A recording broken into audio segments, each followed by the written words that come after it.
And welcome back to another essential edition of the Michael Deacon program, reporting to you live all the way from the wastelands of California. I look forward to once again serve you those sounds of salvation. First time listeners, thanks for stopping in and checking out the show. Please come again. Joining me tonight, the man of the hour makes his return. Mr. Michael Horn is live and direct. Michael Horn is the American media representative for the Billy Meier UFO contacts. Meier's evidence includes more than 1,200 stunning clear UFO photos, films, and video, as well as sound recordings, metal samples, and over 26,000 pages of information. The Billy Meier case is one of the longest running UFO cases, and quite arguably, the most famous. We will be talking about a plethora of topics here tonight, folks. Lots to discuss. And remember, give us a call whenever you'd like. That number is 424-666-2425. Once again, thank you, ladies and gentlemen, for allowing us into your hearts and into your minds. Here we are again, on a night like this. I hope you have enjoyed your evening. I hope I get to enhance that right now. And no, not with a blue pill. Hope you're well wherever you are. Now, without further ado, let's get down to brass taxes and bring in Mr. Michael Horn right away. Michael, what's going on? How are you? Hi, Michael. I am fine. Thanks for having me back on with you. Yeah, no Appreciate it. problem, no problem. It's been perhaps maybe a month or two, but so much has happened, Michael. I thought I needed to call you. Well, here we do be. I know we have no lack of interesting topics in the news. Oh So my, whatever you right. want to go to, we'll see if we have anything to say about it. Where do we begin? Yeah. The world is dealing with the new normal. Many are upset. We got civil unrest still. Lots of angry folks out there, Michael.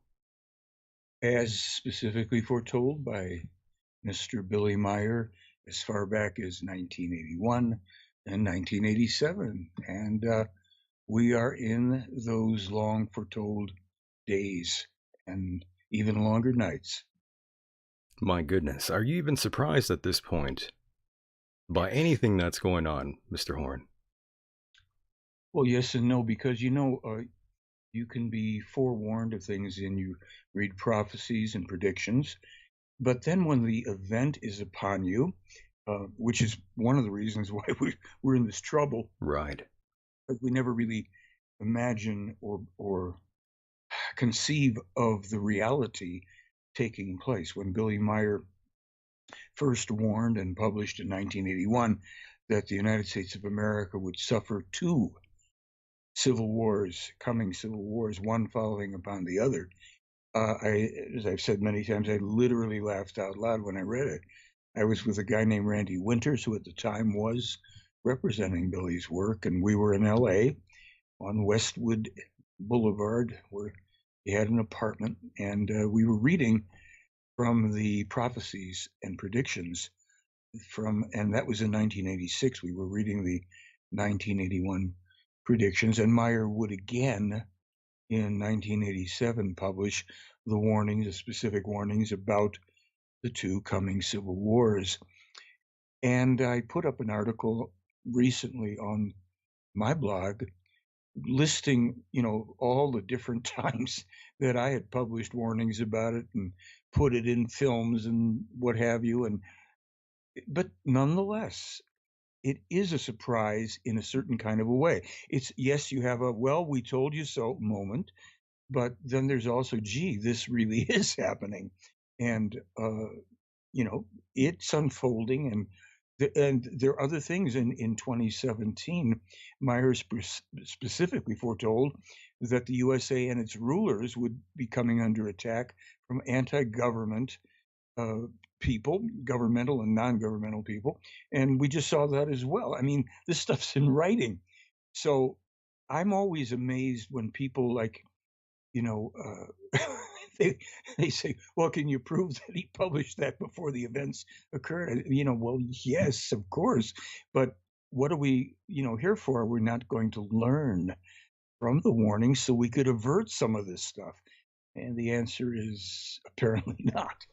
Right. And by the way, one of the most basic questions I should ask, or one of the most basic things that we should inform people out there in terms of this case, I said it was the most famous case. Is that fair to say, Mr. Horn? Well, we could actually say it's the only actual scientifically proved, still ongoing UFO contact case. Other UFO cases are really about, um, what's the way to put it? Lights in the sky, sightings of UFOs, but they're not about anything of significance. And I know that that might sound harsh, but what I mean is this: there's an unasked question in science, but certainly in ufology. And someone said my voice is. Well, I entered puberty. Okay, what can I tell you? Um, the un, the unasked question in ufology is, if the contacts are real, what's the reason for them? And I have been maintaining since 2004 that the Billy Meier UFO contacts are the key to our future survival, and that the reason for these contacts isn't for us to chase lights in the sky or any representation thereof of UFOs. It isn't for us to wonder about, worry about, or concoct imaginations about so called aliens and imaginary reptilians and all of this stuff. So the core of it is that we have been warned, and for a very long time, even longer than the Meier case has existed, we have been warned by more advanced people, not perfect beings, beings who have gone through their own troubles and revolutions and wars and what have you. But we've long been warned that we're heading into a very difficult time and a very dangerous time for many reasons. And going back many years as well, Meier was already speaking about pandemics and epidemics and SARS and what have you. So it's not like it's new to those of us, anyone who's come across this material, let's say going back a few years at least, and who's delved into it, because we have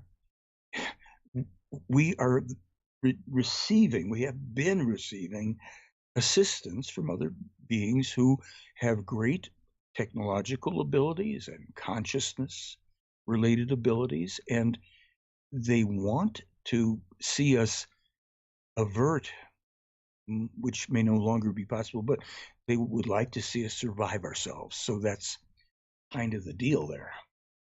Understood. Do we deserve it?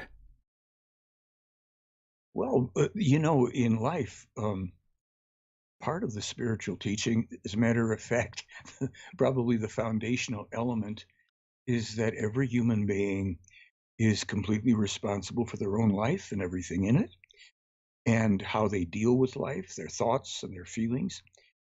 And so you could say that on a collective basis, on a mass basis, not always on an individual basis, we humankind are getting kind of what we deserved, because for many millennia we have been creating this kind of pathway, this effect of and from our thinking and the feelings that arise and the actions we've been taking, largely set in a disastrous direction through religion and subsequently through politics, neither of which have ever brought peace and love and freedom and harmony to the world. But, people have their own feelings about that. A lot of people certainly will disagree with that perspective, but I never see it as an answer. I think that those kinds of things, which are belief systems, they're not fact-based, they're advantage-oriented, both of them.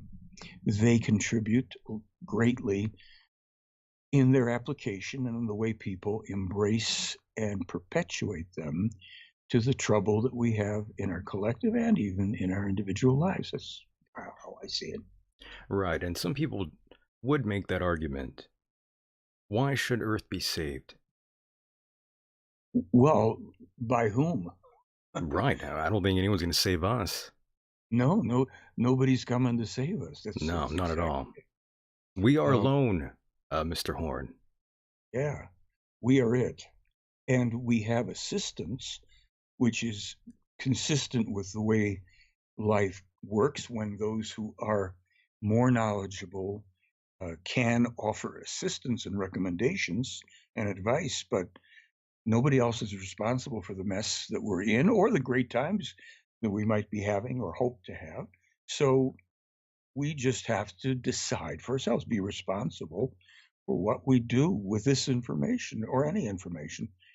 Nobody is coming to save us. And despite the setup that's being, manufactured now by the Pentagon, and certainly the CIA will be chiming in on that level. But Mr. Horn, what about Q? I thought we were going to be saved. What happened? Oh gosh, I tell you, I've got a friend who's still trapped deep in that. Oh Uh, no. yeah, yeah. You know, gets people got so swept up in that disinfo program, you know, with the sealed indictments and the the great master and the awakening and the plan and all this silly nonsense, and they got sucked into thinking that they were involved in something of great importance, and they're on the inside of it. You know, yeah, you're sitting at your computer, and as soon as the lights go out, you're no longer connected to anything. Unlike when you start taking responsibility for yourself, and if you're studying spiritual teaching and you're processing that, the whole Q thing. I mean, it's taken root with some people that I thought knew better. Um, but what the heck? We'll find out how that goes. It probably isn't going to go very well. I always blame most of the issues here in America on the lack of common sense. Yeah, exactly. This is one of those things, a great example. Oh man, you got it. You nailed it right there. You don't need any fancy esoteric explanations. Common sense. Thank you. Right. It's quite well, I don't want to beat up on any of the Q followers out there, but lots of them were throwing out that most of us are brainwashed. Yet they were the ones that Oh, were perhaps psyop there. you know, it's funny how the internet age has brought many wonders, of course, but it is badly diluted anything resembling thinking and common sense.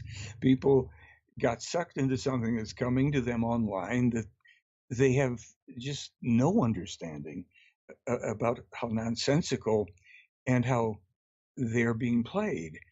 Um, Anonymous people putting up cryptic messages, and only we are. And I noticed a couple of people I knew, they talked about we are, and I'm saying, who's we?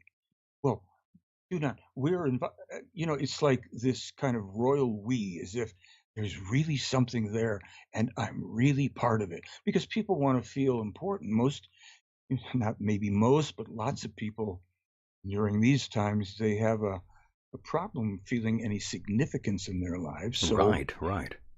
there it is, no significance, something that will give you a feeling of belonging to Yeah, something. the sense of belongment for sure. And I see many sports fans are the very same way. You talk to them and they say, "We're playing this Sunday." Yeah. They think they're going to go on the field. I've never liked that idea of wearing somebody else's name on a shirt or a hat or anything. I don't even care. I mean, I don't care whether it's whatever his name is, the guy that makes the polo shirts. Or sports shirts. It's like, go do it yourself. Go play polo or throw a football or whatever you want. But this passive, and transference and identity, and I'm part of something thing. It's like, be part of yourself. Yep, you have to love yourself, Mr. Horn. Yes. That's the whole key. Yeah. Be your own hero. We're going to give these folks a big hug, Michael. Ooh. Anybody in peculiar or particular? All of them, all of them. All these people that were misled. Well, yeah. They all need some love in their life, I think. I have to admit, I was tempted to rub a little salt with a friend of mine, but I sent them Well, an email. you can't beat them up, They're, No, you it know. isn't right. I mean, I'll tell you, I received really nasty stuff from people I've known for a long time when they were trying to get me to believe that this Q phenomenon was something. Believe in the And storm, Mr. Horn. I'm sorry. Believe in the storm. That's it. It's Yeah. coming. The Oh, storm is coming.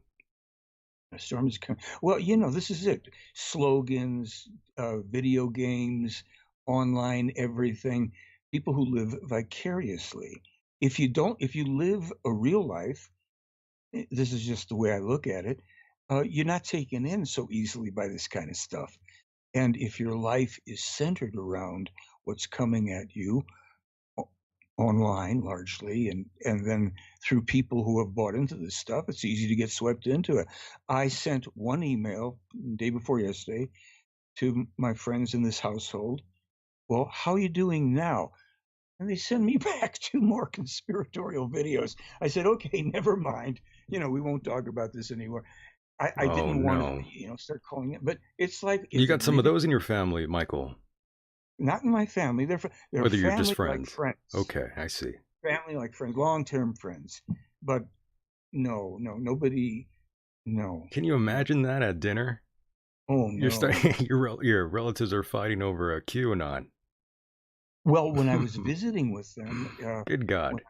uh, and, in this family, one of the persons is a strong believer in that, and everybody else, they're tearing their hair out trying to figure out what's going off with them. Oh, So, my. yeah, it's rough. It's Good it's times. rough. It's been fun. Yeah, but it's set a lot of things in motion that are, going to play out poorly as they already have started to. And this isn't partisan. I'm not a leftist or right, Democrat or Republican. You see the folly on both left and That's right, right.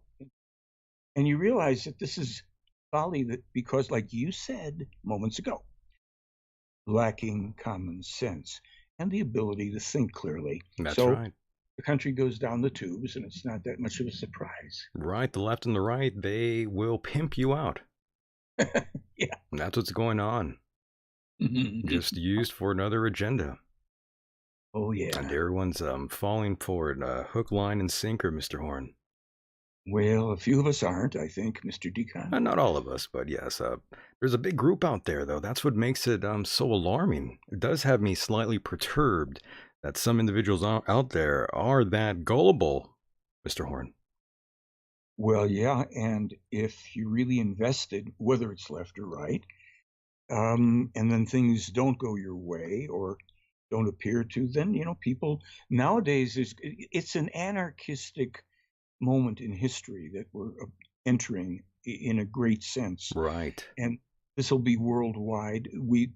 Referring to Billy Meier's material about this, Yes. he's long warned anarchy is going to be very widespread worldwide, and in the U.S. will not be exempt from that. We already see that, and so the things that are most important to people, we all have to decide what is most important in our lives, what we're going to pursue, and with whom, and how, and it'll become more real, Right. unfortunately. And Mr. Horn, since we are in the introduction stages of the interview still, some of the criticism that you get, and I won't go over that because, you do plenty of shows where you go over that sort of thing all the time.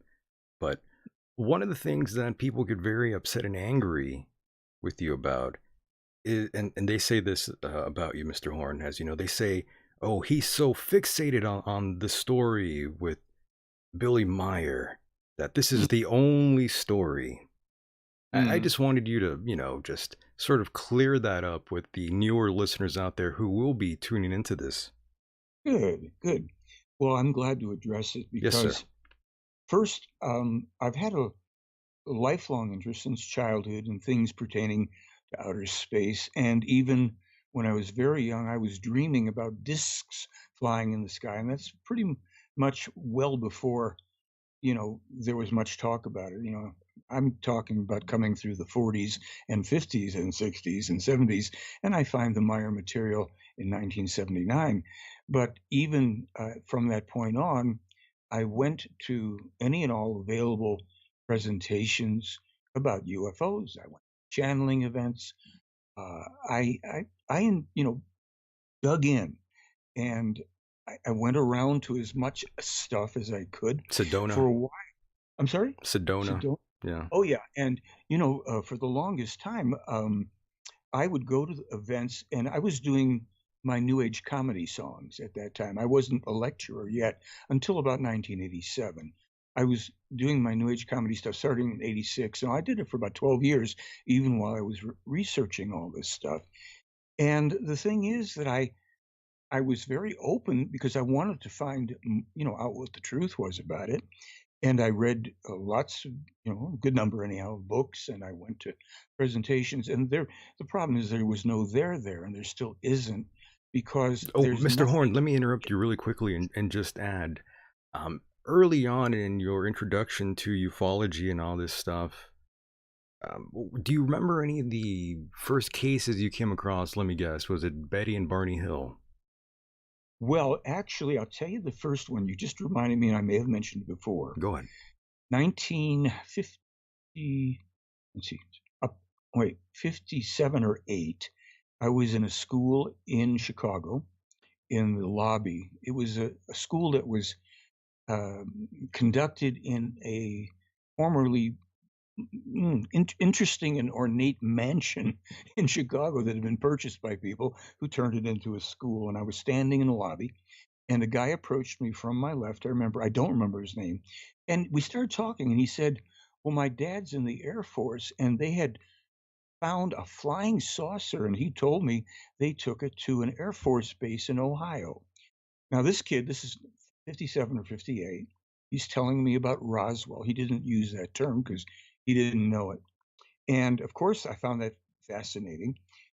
Yes, I heard and read about the Betty and Barney Hill case, Kenneth Right. Arnold, Hmm. uh, what's his name? Nice guy too.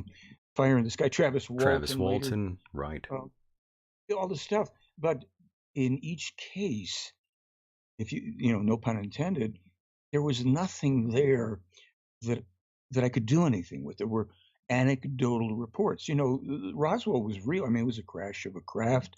Androids, living and dead, were found at the scene. But still, all we had to work with are the reports, either from the government disinformation or from UFO people, well-intentioned, who, no matter what level of information they had, they don't have anything more than that. And sure, were things developed from that technology? I accept that, but none of us have anything we can do with it. So the UFO disinformation industry, aided and abetted by the intelligence services, promotes and widely disseminates very wildly concocted stories and disinformation, things that are built sometimes on a seed of truth about something, and then distorted beyond recognition. This gets everybody interested because the overall topic is fascinating. So I'm addressing what you're saying here. So why did I, as people say, well, you're only interested in Meier? I'm saying, well, what else is there? Where, now there, I used to be able to say 26,000 pages of information. It's over 45,000 pages, most of it in German. I mean, honestly, unless a person has started to dig into this, they have no idea, literally no idea what this is about. The absolute quality and quantity of still irreproducible evidence, the prophecies, the scientific information, it's so far beyond what people who are interested in ufology know anything about, that at times I've gone bonkers with it I because think I got the reference of the voice you were doing, by the way. I don't think many people will, but I did. You sly mother effer. that just came right out there. I don't That know was how that good. happened. I really Good don't. God. Yeah, Um, another disinformation spreader. Good times, good times. But yes, I'm glad you said that. Uh, Hundreds of thousands of people made the claim to have seen UFOs. Even many of them have claimed to make encounters, close encounters with these sort of alien beings. And Mm. many of them have sketched out hand drawings of UFOs and these aliens. What exactly is your opinion on someone like Whitley Strieber, for example? Well, I think one of the amazing things, one of the truly amazing things, is that people seem to gloss over the fact that he's a sci-fi writer. And A very good honest, writer, yes. he writes science fiction, and I think Whitley Strieber found himself in this chair with gullible people that he could take for quite a ride. Certainly, they'll never ride in a UFO anywhere. And to get back to what you just said about that, people, of course, lots of people worldwide have seen craft because Most of them are secret military craft that have been developed at top levels of military intelligence and secret projects in different countries, and the USA being one of them.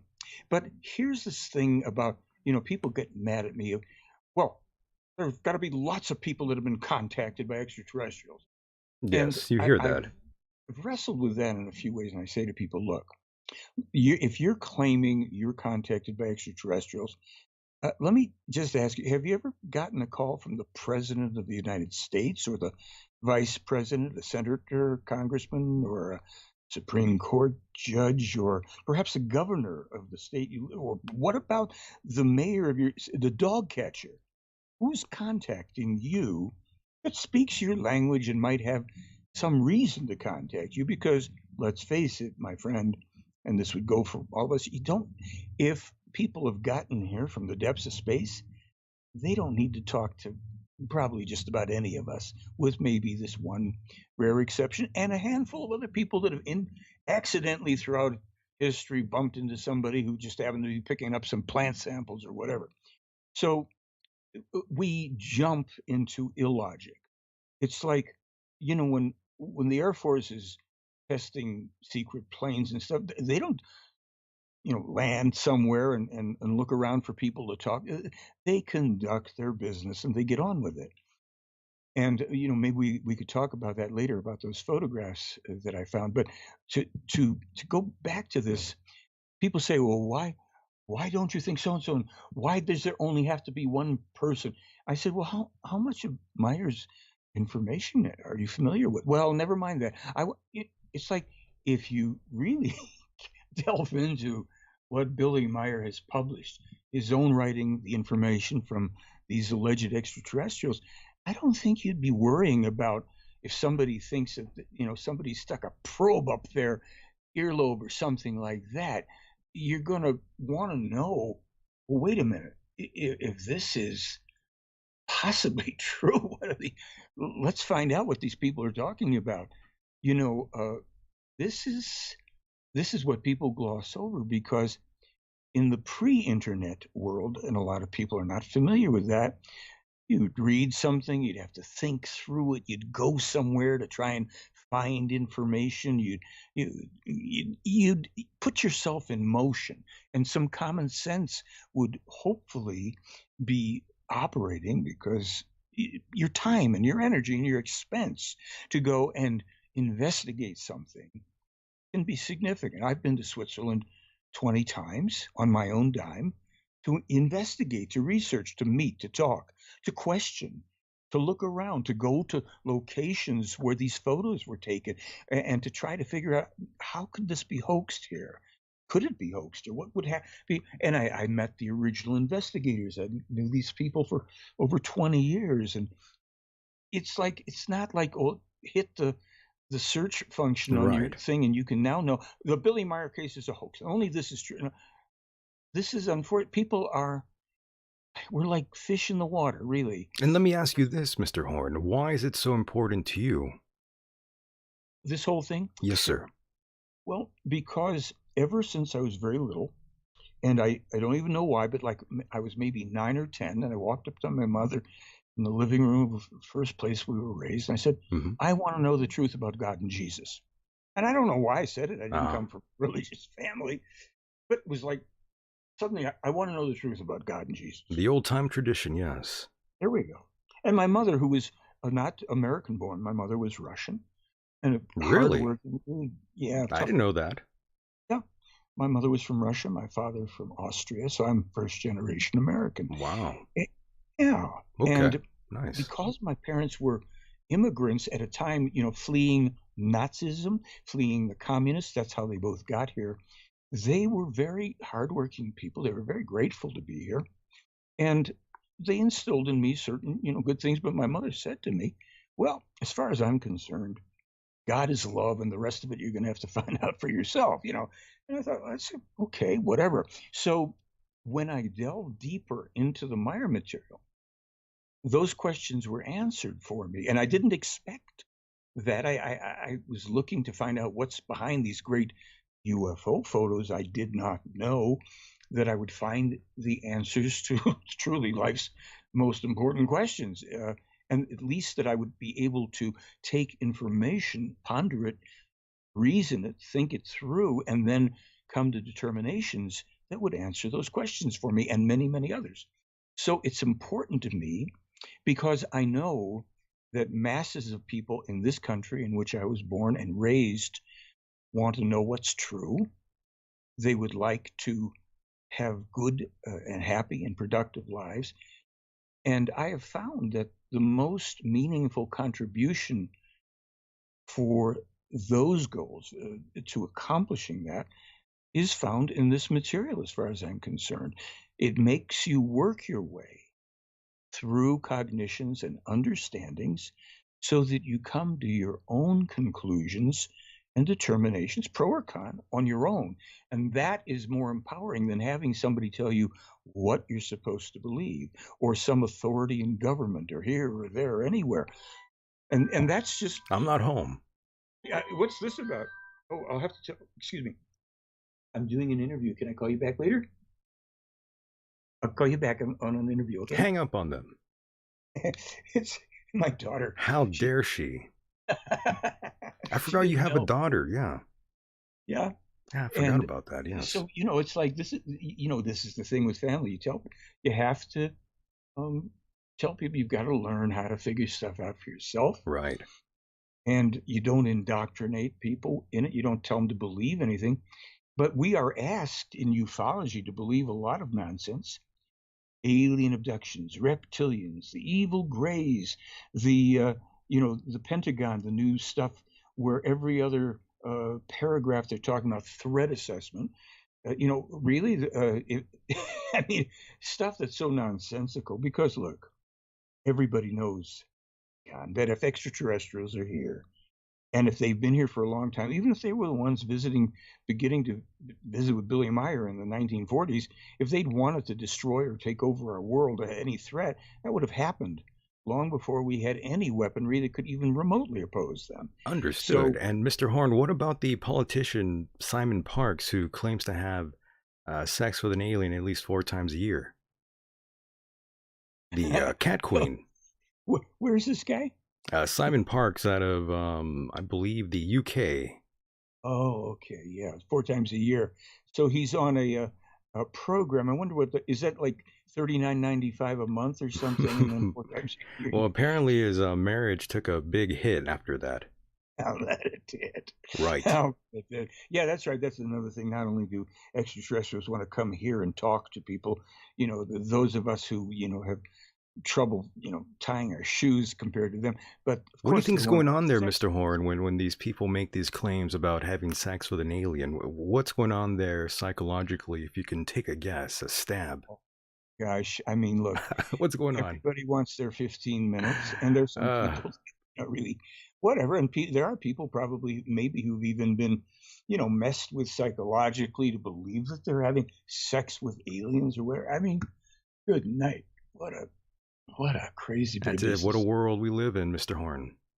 Yes, sir. And let me ask you this now that we have thrown all this out there, what if you are wrong about Billy Meier? What if you were taken for, I'm not going to insult you here, but, the old saying, you were taken for a fool. What if you were just taken for the ride, Mr. Horn?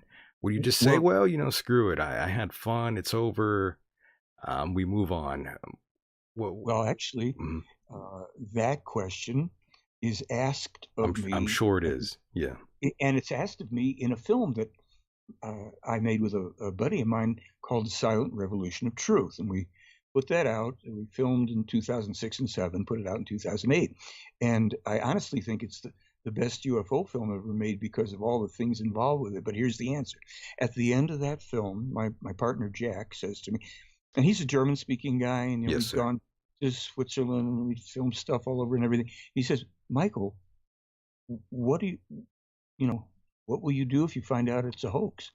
And honestly, what I said to him at the end of the film is the same thing I'd say to you. I'd really like to know how he's done it, because, and this is echoed. I think I've mentioned on your show. Yeah, I believe we have. Yes. Yeah, and a few years ago, I was, I was being called regularly by this gruff former investigator supervisor for the United States Air Force, OSI, Department of State, a skeptic, and he was interrogating me about the Meier case. And then he came back 5 months after he disappeared from our conversations, and he said, basically says, "I'll tell you, who I am, and I'll tell you about your case." And he sent me an email showing me all his credentials, and he was who he said he was. And then he said, "The Meier case is 100% authentic. I'll take on anybody on your behalf," and he did. And in his article, he explained how anybody can figure out how. Very simply, you just go through these steps and you'll find out this is real. But he also said to me, he said, I got to tell you something. He says, I've read so much of this stuff since I got involved, so much of the information from Meier, and I've watched every video I could see, find on YouTube. First of all, he said, he's the most honest man I've ever seen, and I've vetted so many people. I read body language. You can't put it over me. This guy is just straight away honest. And he said, on top of that, reading all this stuff, he said, look, I work with intelligence people. I can tell you right now that I couldn't get 10 people together with me and all of us together who could write this stuff. The most amazing thing, Joe said to me, isn't that the case is real. It would be more amazing if it was a hoax, if this one guy could have pulled all this off. And that's the thing. And people don't, they don't understand, because the reference point is the internet. It's the articles from skeptics. It's the people who claim to debunk this and that. And no one has to leave the comfort of their, of their desk and their chair, and they can believe that, or they can believe whatever they want. But go to Switzerland and walk around where the photos were taken. Go to the property where, instead of finding a bunch of high-tech manufacturing for UFO models, you find a shed full of rakes and hoes and farming equipment and tractors, and because these are people that live and work on the land, and they're real down-to-earth people. They don't babble about UFOs, and they laugh at this with all these people that talk about hoaxes. I've talked to at least 14 people who were eyewitnesses to attempts on Billy Meier's life. I've seen bullet holes. This is outside of the realm of understanding of probably 98% of the people involved in ufology, or they wouldn't be following that other nonsense, which I think is going to take a well-deserved dive in the very near future, because there's no there. Nothing. Understood.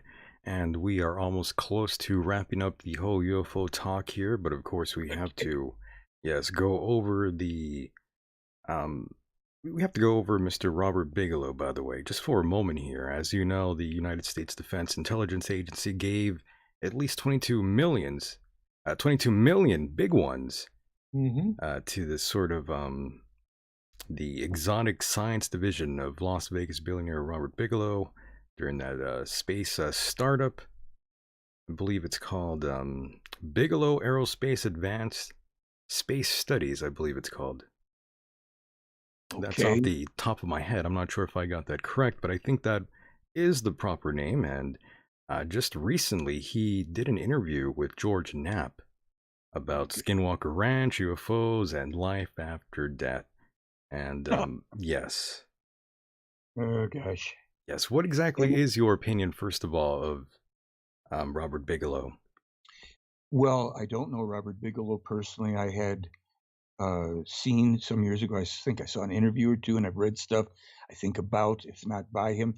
My take is, obviously, I know he's in the aerospace industry. Let's put that as my understanding. Anyhow, I think he's one of the people that works closely with military to develop alternative craft and other things like that.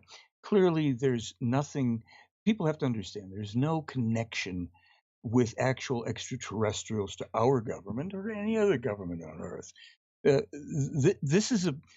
This field is full of myths and nonsense. So George Knapp, who's interviewed me in the past too, and I met him in Las Vegas at an event as well.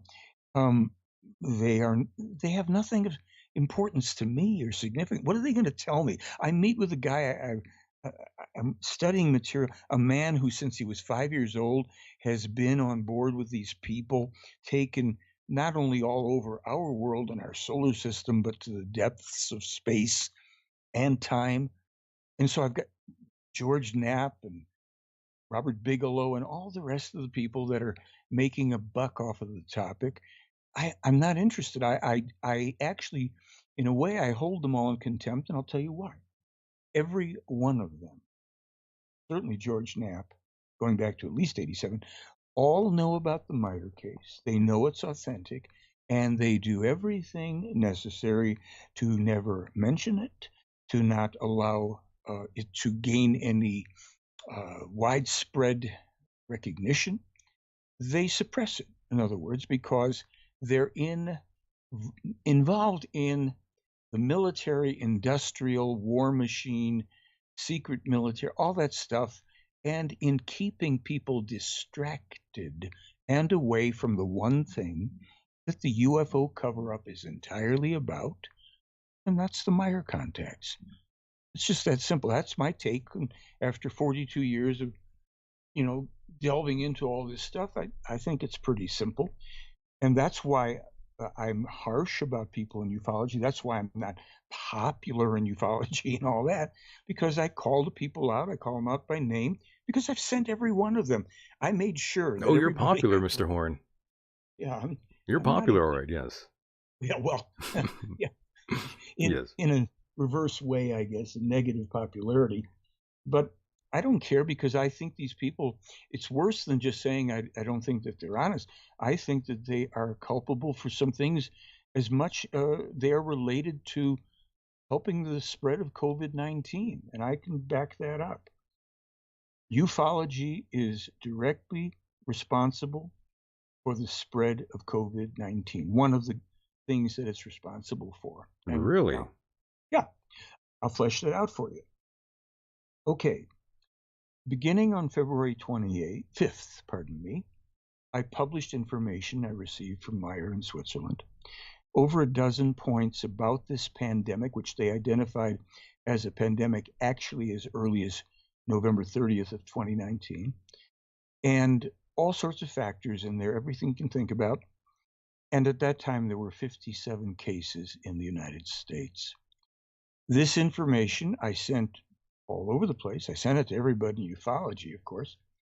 And I also sent it, Arizona, the state I live in. It's a whole other story. We're going to do an expose on the people in this state who are directly responsible, also, in my opinion, for the figures going from 5 cases, March 5th, now to pushing 750,000 and over 11,000 deaths. So all the people in ufology got this information. I had been on Coast to Coast a couple days before I got the info. I called them back and said, give me 10 minutes. I want to let your audience know what I just received from Switzerland. No, we're not. You were on the show. I said, wait a minute, this is very important. This disease that's just hitting us here, there's a lot. No, you're not a doctor. I mean, they gave me every reason, which was no. and so all of the people in ufology to whom this was sent refused to respond to it, refused to discuss it, and also in mainstream media, not just ufology, but these are the people that claim to want to know the truth about extraterrestrials and UFO. Remember, I say the reason for the Meier contacts, the key to our future survival. Well, what are we faced with now? We are faced with a disease that, contrary to what you're going to hear for some time, is basically unstoppable and will be with us for decades to come. The vaccines, some more or less effective than others, but none of them will cure it, et cetera, et cetera, et cetera. Now, had any of these good people in ufology said, even you're lying, I'm going to call you out, or I'll debate you about it, or I'll help you get the information out, we would have reached even more people sooner. Right. Sooner. Are you blackballed, Mr. Horn? Oh yeah. Yes. Majorly, it's the Meier material, the Meier case. It's blackballed on very high levels down. through the media, so that no matter to whom, listen, I've got some good people that help this, and I help, they help, we help each other. There have been at least, and this is not an exaggeration, at least 5,000 emails sent to journalists, TV, radio, scientists, educators, UFO people, you name it, alternative people. Alex Jones, the hysterical, rabble-rousing Civil War pusher, and others, just because send it to anybody. None of them, none will touch it. I sent it to prize-winning journalists. I try to get the information to Tucker Carlson, who is interested Did in you the topic. really? Yeah, it That's doesn't funny. get to them. This isn't, I'm not paranoid about, and here's the weird thing about it, and this is only a recent thing. I've decided that, well, that phase of trying hard to get people to cover it is pretty much over. We know now how dangerous this disease is, Right. and we are focused on providing the warnings from the Play Arm people, from Billy Meier, about this is this is more than any of your scientists know. We recently got a document where they went into, without telling too much about it, just how insidious the virus itself is. This is the 5,000th mutation of it, or development of this virus, and things that about it that our scientists don't even have the tools to discover, that make this so unbelievably dangerous and unstoppable. And coincidentally, there's a guy that I know who's involved in the Meier material, and he formed a company because he got uh, through either another company or his own development. They developed a mask that deactivates viruses, including this one. So I put that information on my website. So because he said, if people can click on it then, and then they can get it at a discount. I said, great. So I bought the masks as well, and Right. it's nice. Whatever works, right? It does seem, and I'm saying this because I'm not a scientist, but from everything I know, it's patented, it's NIOSH approved and FDA registered. It deactivates viruses, and not just this one, and it keeps out pollutants, and it's good. You don't have to wash it. It'll last for weeks and weeks. Okay, great. So that's there for people that want that, and I want it. But here's the thing, to come back to it. Why weren't any of these people in ufology willing To to pick it up, act? yeah. And there's a guy who I frankly owe a lot to. I think the Meier case is a guy named Bob Brown. And he created, along with Wendell Stevens, he created the International UFO Congress. But I mean, you were on TV at that one news station, though, right? So I mean, at Oh, least one media place picked it up. well, if you mean the January thing on CBS TV News, Yeah, yeah. that was January 20th. Oh, that's interesting. That was January 23rd, year ago. Yeah, today, right? So I was in San Diego, and they were Right. interviewing me about the Meier case, and she asked me something. Well, what's some of the controversial stuff? I said, well, you've just heard about this coronavirus. Well, Billy Meier first was warning about that back in '95, and actually in '89, he was warning about the coronavirus, which the first major outbreak, which was the SARS, out of the lab in Guangdong, and even then, he said this disease accidentally comes out of a bioweapons laboratory in Guangdong, China. It will be a lung disease. I mean, we have it. It's all in writing.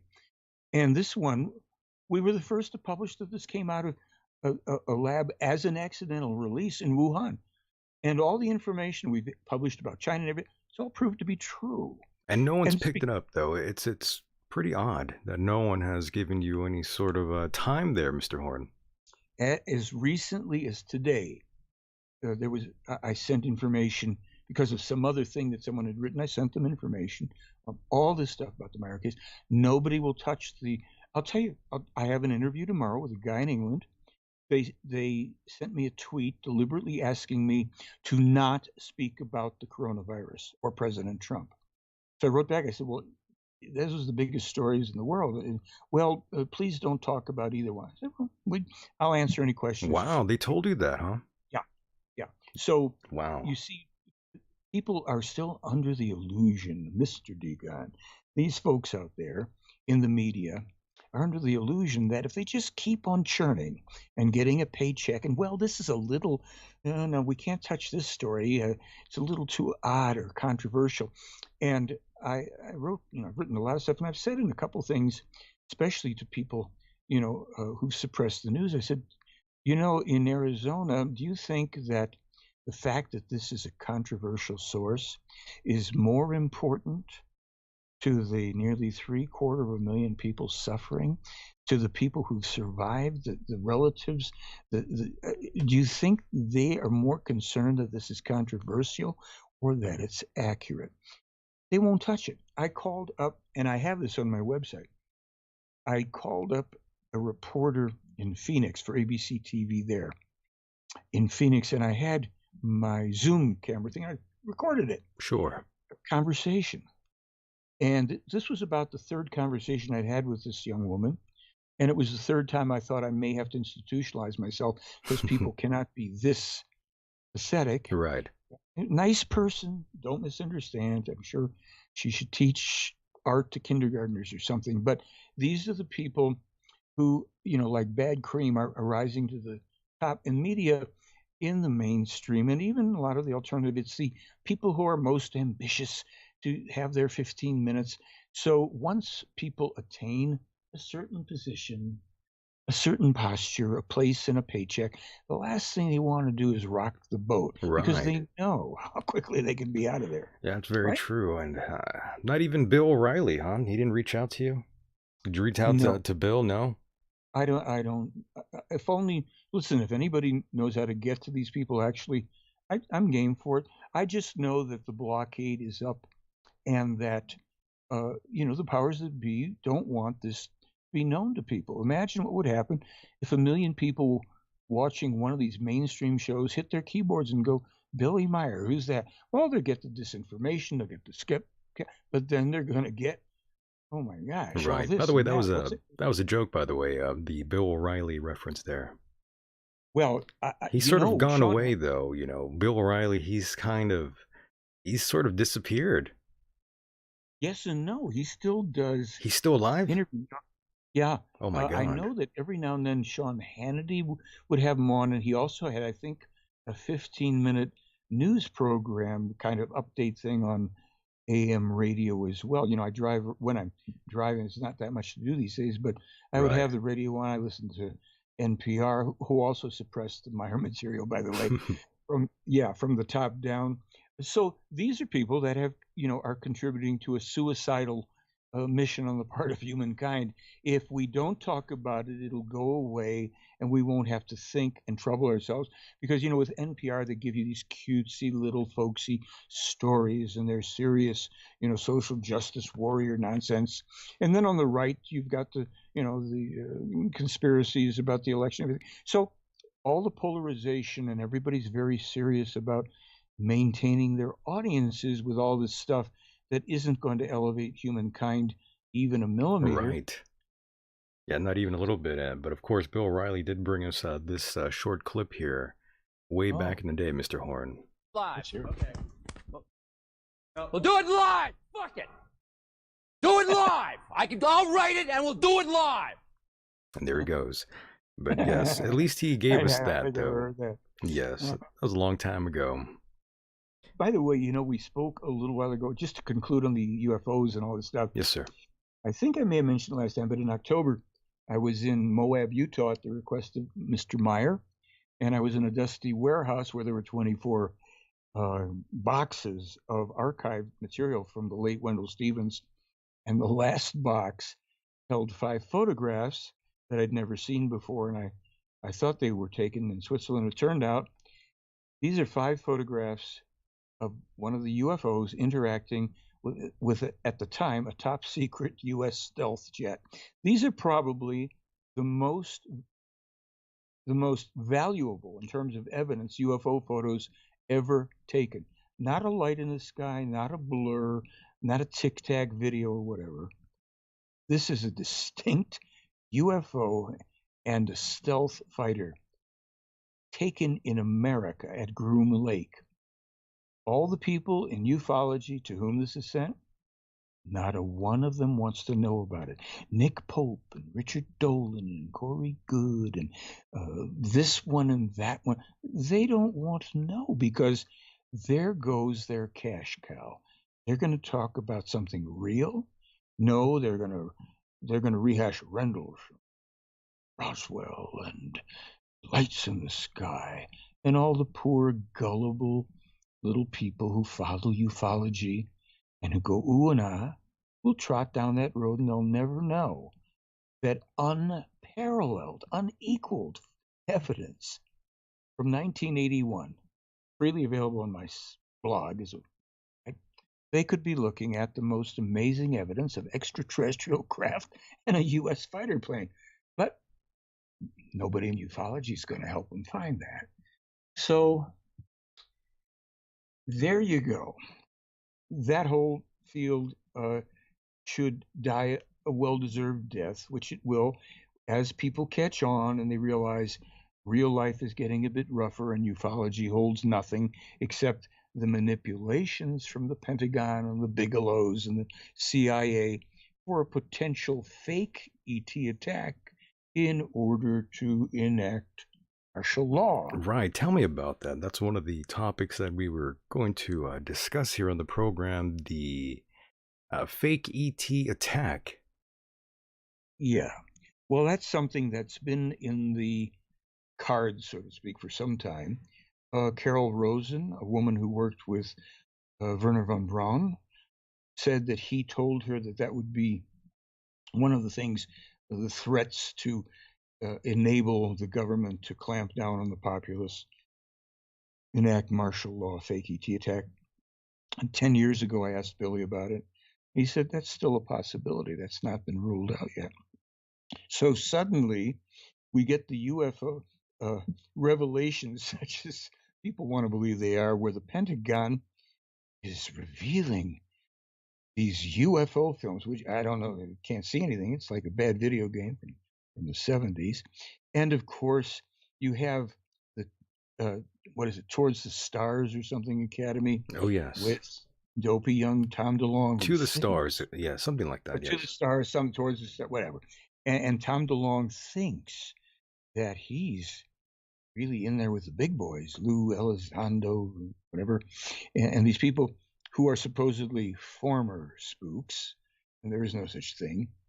And then there's three guys, Micah Hanks, Tim, I forget his last name, I'm Mick something or other, and the third one's BJ Benias is his name, I believe it's pronounced. And now they have something called the Debrief.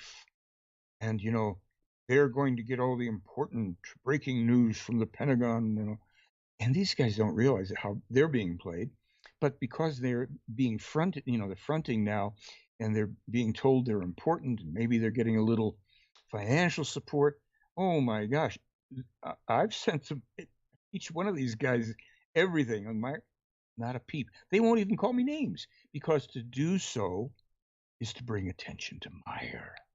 That's why I could basically, I've said this before somewhere, I could call them all child molesters and whatever. They won't touch it, because if they can just maintain their little self-important world where these guys are manipulating them from the Pentagon and all to think they're important, well, that's what they want. They're getting their 15 minutes, possibly extended.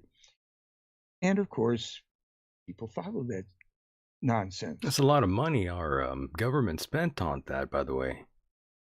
Well, yeah. And do you really think that if the Pentagon knew anything, that they'd reveal what they really know? Now, I don't doubt that there's some folks at the higher levels, because another time on that.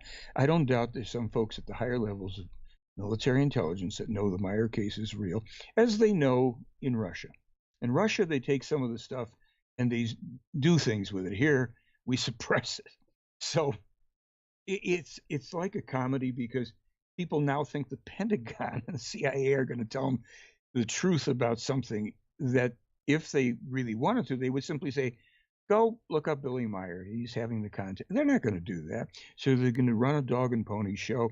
And these poor wannabes who think that, oh, we're in on the truth. Oh my gosh, we're so important.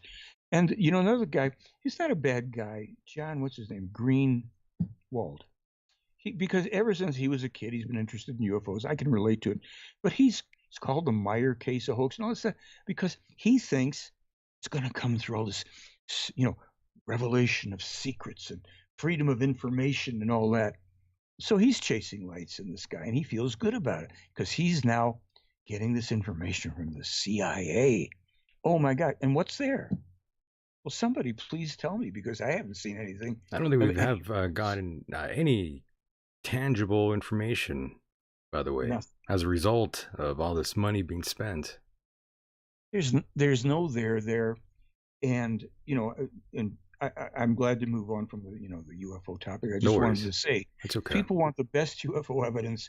It's free right there. They Fly blog and other websites, but you're not going to get anything from this government because what we're gearing up for, as Meier has long warned, is a war with Russia, who doesn't really want a war with us and doesn't care about anything that we're throwing at them, and didn't get involved in our elections. We managed to screw those things up ourselves pretty well, but that's another story about what's going on geopolitically.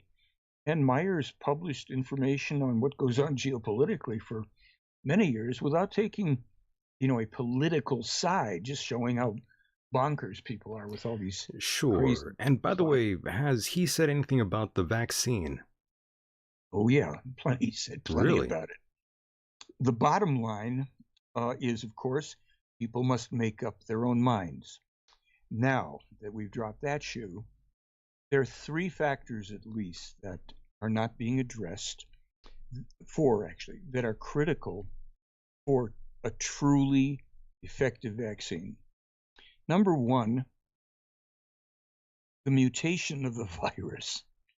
And I wrote about this a long time ago, vaccines. Yeah, well, what about a virus? Because we were told the virus is going to mutate. They've told us all this stuff before any of this stuff happened. Oh, yes. So here's the problem. Obviously, you get these variants and these mutations. And by the way, what's called the South Africa variant or the UK, right? We don't have to worry. I mean, we should keep travel, shut it down if we had any brains, but we don't have to worry about it coming into the country because those variants will arise everywhere, and they are arising everywhere here too. So, first thing, virus mutates. Good luck with one vaccine that's going to catch all of it. Number 2, blood groups.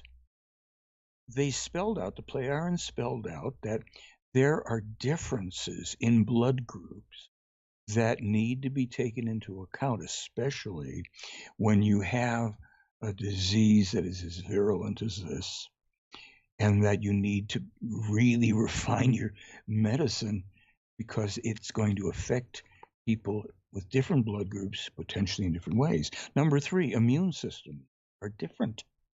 They're different between men and women. They're different between different racial groups. There are differences. We have to accept it. Some differences are to an advantage, some are a disadvantage, but there are differences. Now, of course, the number 4 thing is you don't pop out a vaccine in a couple months that's supposedly going to work for everybody when, and really reputable medical people will tell you a real vaccine is years in development.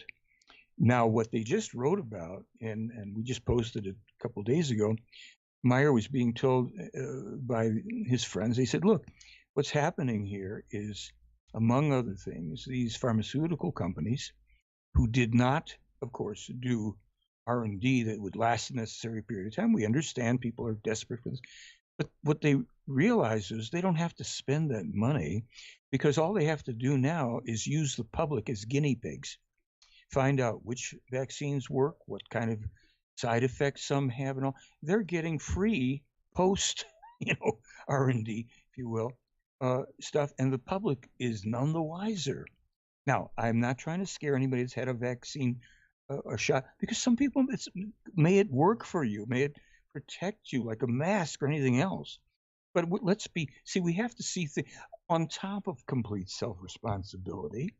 We're told we need to see things as they really are in life. And if this is true, if what we're being told here via Billy Meier, with all the disclaimers they put in their article, is true, what's going to happen is we're going to see people have bad reactions. Some people will die. We already know. I just saw an article today, thanks to some people that contribute to our blog. 12,000 people in Israel had a bad reaction They to got a the bad Pfizer. reaction. Oy vey. Yeah, oy vey, indeed. And take chicken soup and shoot it up. You're going to be better off.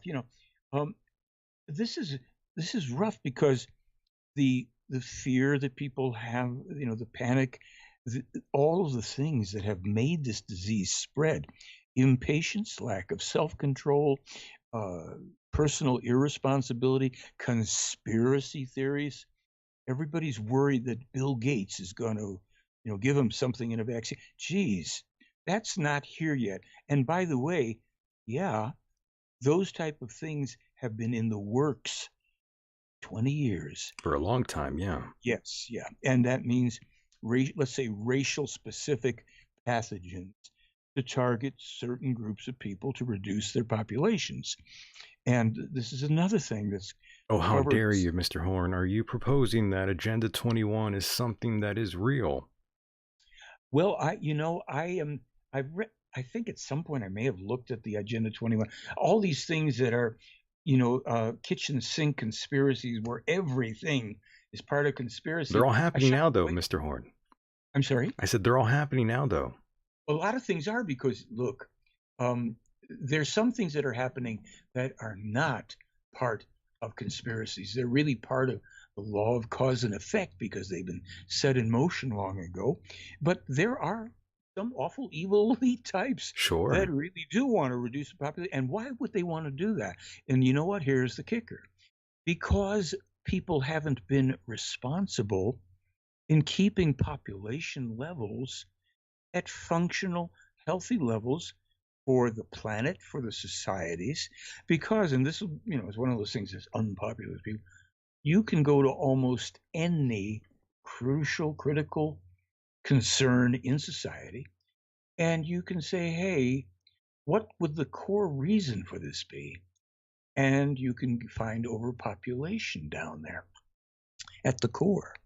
We don't have strife for resources and civil wars and all that when everybody's living in abundance and when we have no concerns about those things.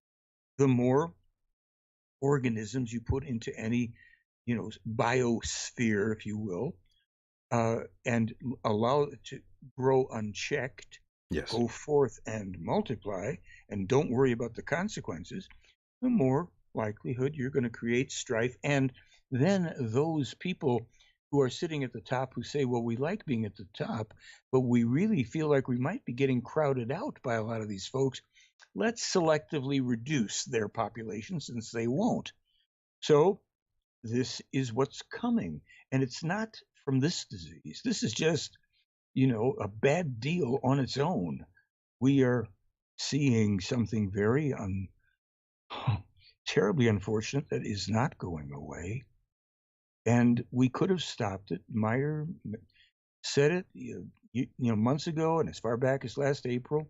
If people are logical, the economy won't collapse. If people are illogical, the economy will collapse, and up to 500 million people ultimately would die of this disease. My goodness. Mr. Horn, since this kicked off, I've been telling my listeners here that these vaccines will be mandated and ID requirements will be something that will come to fruition at airports and entering buildings and such. And that's what's going on right now. And sure enough, we see Ticketmaster being one of the first ones to step up and implement such thing. My fears are coming true, and I predicted that this vaccine will be something similar to the flu shot, something that will be an annual shot because of all these mutations, and of course pharmaceutical companies will rise to the top as they always do, Mr. Horn. Someone is making a shitload of money, and it isn't me. So of course I'm mad. Of course I'm angry. Well, you also, exactly right about that. And in this material, they also had written that what will happen is that the people themselves, those who are vaccinated, will start to take issue with those who weren't, and vice versa. Right. So more polarization. And the other ingredient here, let's remember that large numbers of people, primarily on the right, think it's a conspiracy. There is no disease. It's a hoax. It's all, right? So a lot of those folks are prone to the let's take down the government mentality. I mean, not government isn't the greatest thing, but if you don't have a way of refining and reorganizing your government just to tear it down, that's anarchy. And then the prophecies have fulfilled, and the country has broken up then into 4 or 5 territories, as Meier long predicted. So we have everything in the mix here. And as I may have said before, a couple of years ago, I was with Billy and talking to him because years far back as 2015, you'll have your civil wars and it's going to be dumb. And so I asked him again. I think it was 2019. I said, so Billy, with the civil wars and blah blah. He says, look, America will destroy itself, and that's what we're doing. We're seeing it, and this is unfortunate. I have no great love, certainly, for radical anybody's, radicals on the left or radicals on the right. And then also people that run around or get online and call themselves patriots. I have a big issue with that for the most part. I thought that was reserved for those that were like veterans of sorts. Well, or people, of course, the people that had stepped forward at different times or stepped forward to, act in the defense of the country if they believe that's in the best interest of the country. That's a patriotic act. But there's another thing. Patriotism isn't just about having a gun, and it isn't just about I can say what I want. It isn't even just about the physical land. It's about how you care about your fellow citizens. And a lot of the folks who are screaming about patriotism without masks thought nothing of doing that when they could be exposing others or being exposed themselves to a disease that, if they had listened to some good advice, also a lot of them might not have come down with the disease. So people that yell about being patriot, it gives people something to do as well.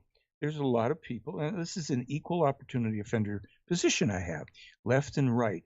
They get all riled up to go and fight and demonstrate and break things because actually in their own lives, they don't have anything else to do. They're not going to sit down and think things out and come to say, how could I contribute to something better for society rather than going and invading the Capitol, or rather than burning down shops or any of the things that the left or right fanatics do. So this is slogan time, and with so many people growing up sitting at a computer who know nothing about real life, never had to really go out and rough it and figure it out. And a lot of people have, but there is a multitude of people who are just the online warrior mentality, left or right. So so many people are just going to be clobbered one way or the other by the reality, because that which they're setting in motion, both sides, Civil War stuff comes down. This breaks up further when you've got a pandemic. Right. So it isn't very promising here. And now,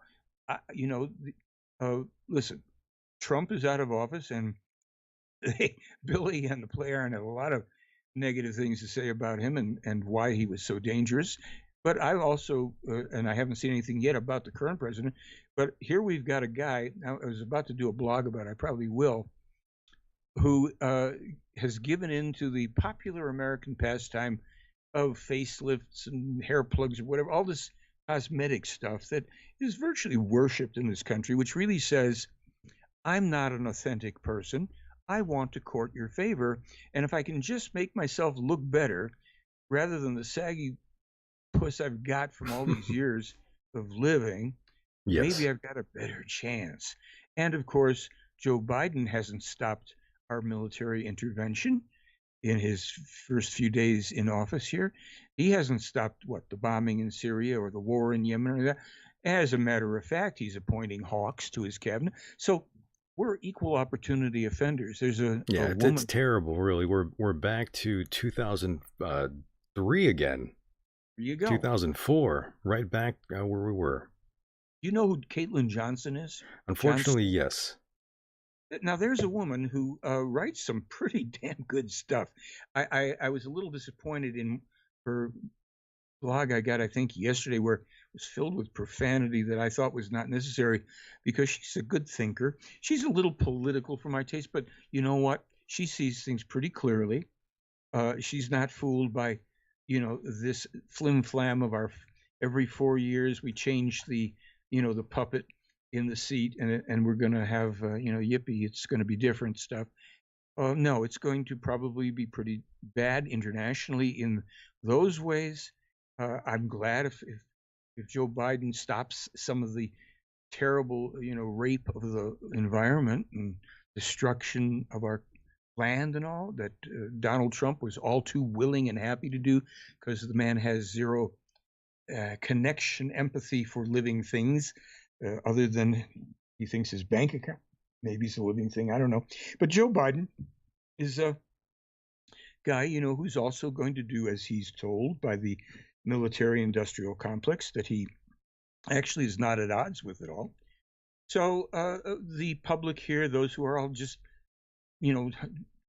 teary-eyed at the prospects of this wonderful humanitarian, in not too long a period of time, some things might just sour a little bit. Of course. And by the way, nearly 200 National Guard members reportedly got COVID-19 during the so-called riot. 200. That I didn't know. I knew that people have gotten. That's a lot of people. It is. That is a lot of people that contracted the virus.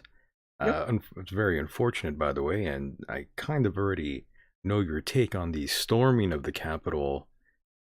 You kind of already mentioned it, but to further sort of expound on that, what exactly are your thoughts on what took place? Well, it seems pretty clear that there was, you could call it a riot, anarchy, whatever. And as Meier also warned about years ago, it's not unlikely or impossible that, how should we put it, that there were agents provocateur from the left involved, but there were clearly people. I mean, this illusion that none of the Trump supporters were actually there. It was all the left. No, that's not true. It's just you have people who are puppets now, and they are happy to align themselves with certain things. They get funded as well, and so it's that kind of a mess. And I was only surprised by one thing, and that is how ill-prepared it appeared that the government was to protect itself. That was wild, right? Yeah, it's like somebody, I think one of the foreign leaders had written something about, it looks like America's having, the kind of regime change they try to enforce around the world. So that was, pretty pathetic thing, but it's been building. As I said, since 2013 at least, I've been publishing Meier's warnings on my blog. I mentioned them on my website. I've done it in videos, presentations. 2 civil wars coming to America. Nobody cared. Nonsense. I have a good friend, a professor, who told me I was nuts. There's never going to be civil war here. And I said, what? I don't know. They haven't been wrong yet. I'm sorry to say. I wish you were right. So he hasn't responded to my last email. But it's not, it's not like something, oh goody, Meier was right. It's not that. I know he's right. We haven't. Certainly in terms of science and events in the world, they've never been wrong. But they've warned that if you folks don't change this, you're going to get that. And Understood. That's really it. Yes. And so, Mr. Horn, what do you make of censorship right now going on? Listen, you're talking to somebody who experiences a lot of censorship. And people won't think of it that way because they'll say, well, I've never heard of this guy. What is he talking about? That's the point. You'd think that if the Meier case is true, if this is really an ongoing contact case with extraterrestrials and a man on Earth, that's the single most important event in all of science and human history. And you get censored for that. Oh, yeah, that's what it is. So I am seeing now the political correctness thing amping up from the left. Here's a thought that occurred to me. And again, I'm not political, and I don't know. Right. All this talk about Joe Biden's son, I think Hunter Biden, laptop, that whole thing, that disappeared like crazy, didn't it? It sure did. Yeah, and I don't know if it's true or not. I just know that there was some smoke and fire there. Well, I saw some photos and some videos that weren't friendly whatsoever, not safe for work, and one of those people in the videos, I believe, was his niece. Oh, that's a strange family. I'm not sure if it's true what you're telling me, but if it's true, it's not good. Right. If it's true, that is shocking, my friend. What you mean? She was a participant in something in a video? In a sexual act, yes. Oh, right. It wasn't with that guy Parks in the UK. No, I think that's a different video. Different video. Yes. Well, I mean, this is the story went away, and I'm seeing a lot of the more left-leaning. What I noticed online was a lot of the so-called news reporting about, Trump was claiming, that the election was stolen. Yes. And a lot of these, instead of reporting, the editorial is in there, which isn't true. There's the news sources saying, as if they are the authority. And I think people are going to be in for a bad time, frankly, with censorship, and because it's so controlled now. And as I was saying before, the little talking heads that get their little contract to be the spokesperson for this or that, they're gonna do as they're told, and that makes the truth, all the more unpalatable, for them. They're not going to look into it. Even tabloids don't want to touch what we're publishing right now. Interesting. And by the way, Dublin in the chat room says, I think it's terrible. Censorship. Everyone has a right to their own opinion. ? Yes, everyone does have the right to their own opinion, no doubt. But what I wanted to ask you, Mr. Horn, was can freedom of speech and what you write online go too far? Well, there is that whole thing about yelling fire in a crowded theater. I think threatening people. Look, I was doxxed. I had a guy threaten me online and publish my address and threaten my life, and Billy Myers. And the YouTube, where it was, they wouldn't remove the doxing. Oh my! And and it's just like this is the kind of thing where what can go too far is when you have people that are like this person, very unstable mentally, and they're all on a charge about something. This is what the government was afraid of could have happened at the inauguration. The lone wolf crazies that are, and there's going to be plenty of that too. There already has been in our society for a long time. So I think that we've got to tolerate things we don't like, but we have to make sure that those people that are basically making terrorist threats, those are terrorist threats, type of thing I'm talking about, that isn't allowed to take place, and that the appropriate authorities look into it. It's a reason. If we have a complete breakdown, the rule of law, such as it is in this country, how skewed it is, but if that is completely disregarded and broken down, then we accelerate the breakdown here. The breakdown is underway. I mean, it just is.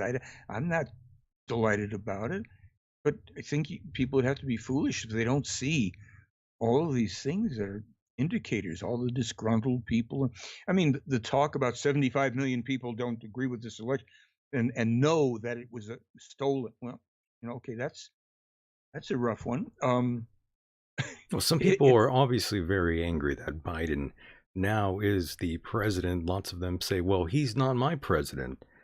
It Right. reminds me of when Obama was president. Yep. Many people said the exact same thing. Well, you know what? Because this is so corrupt, in my opinion.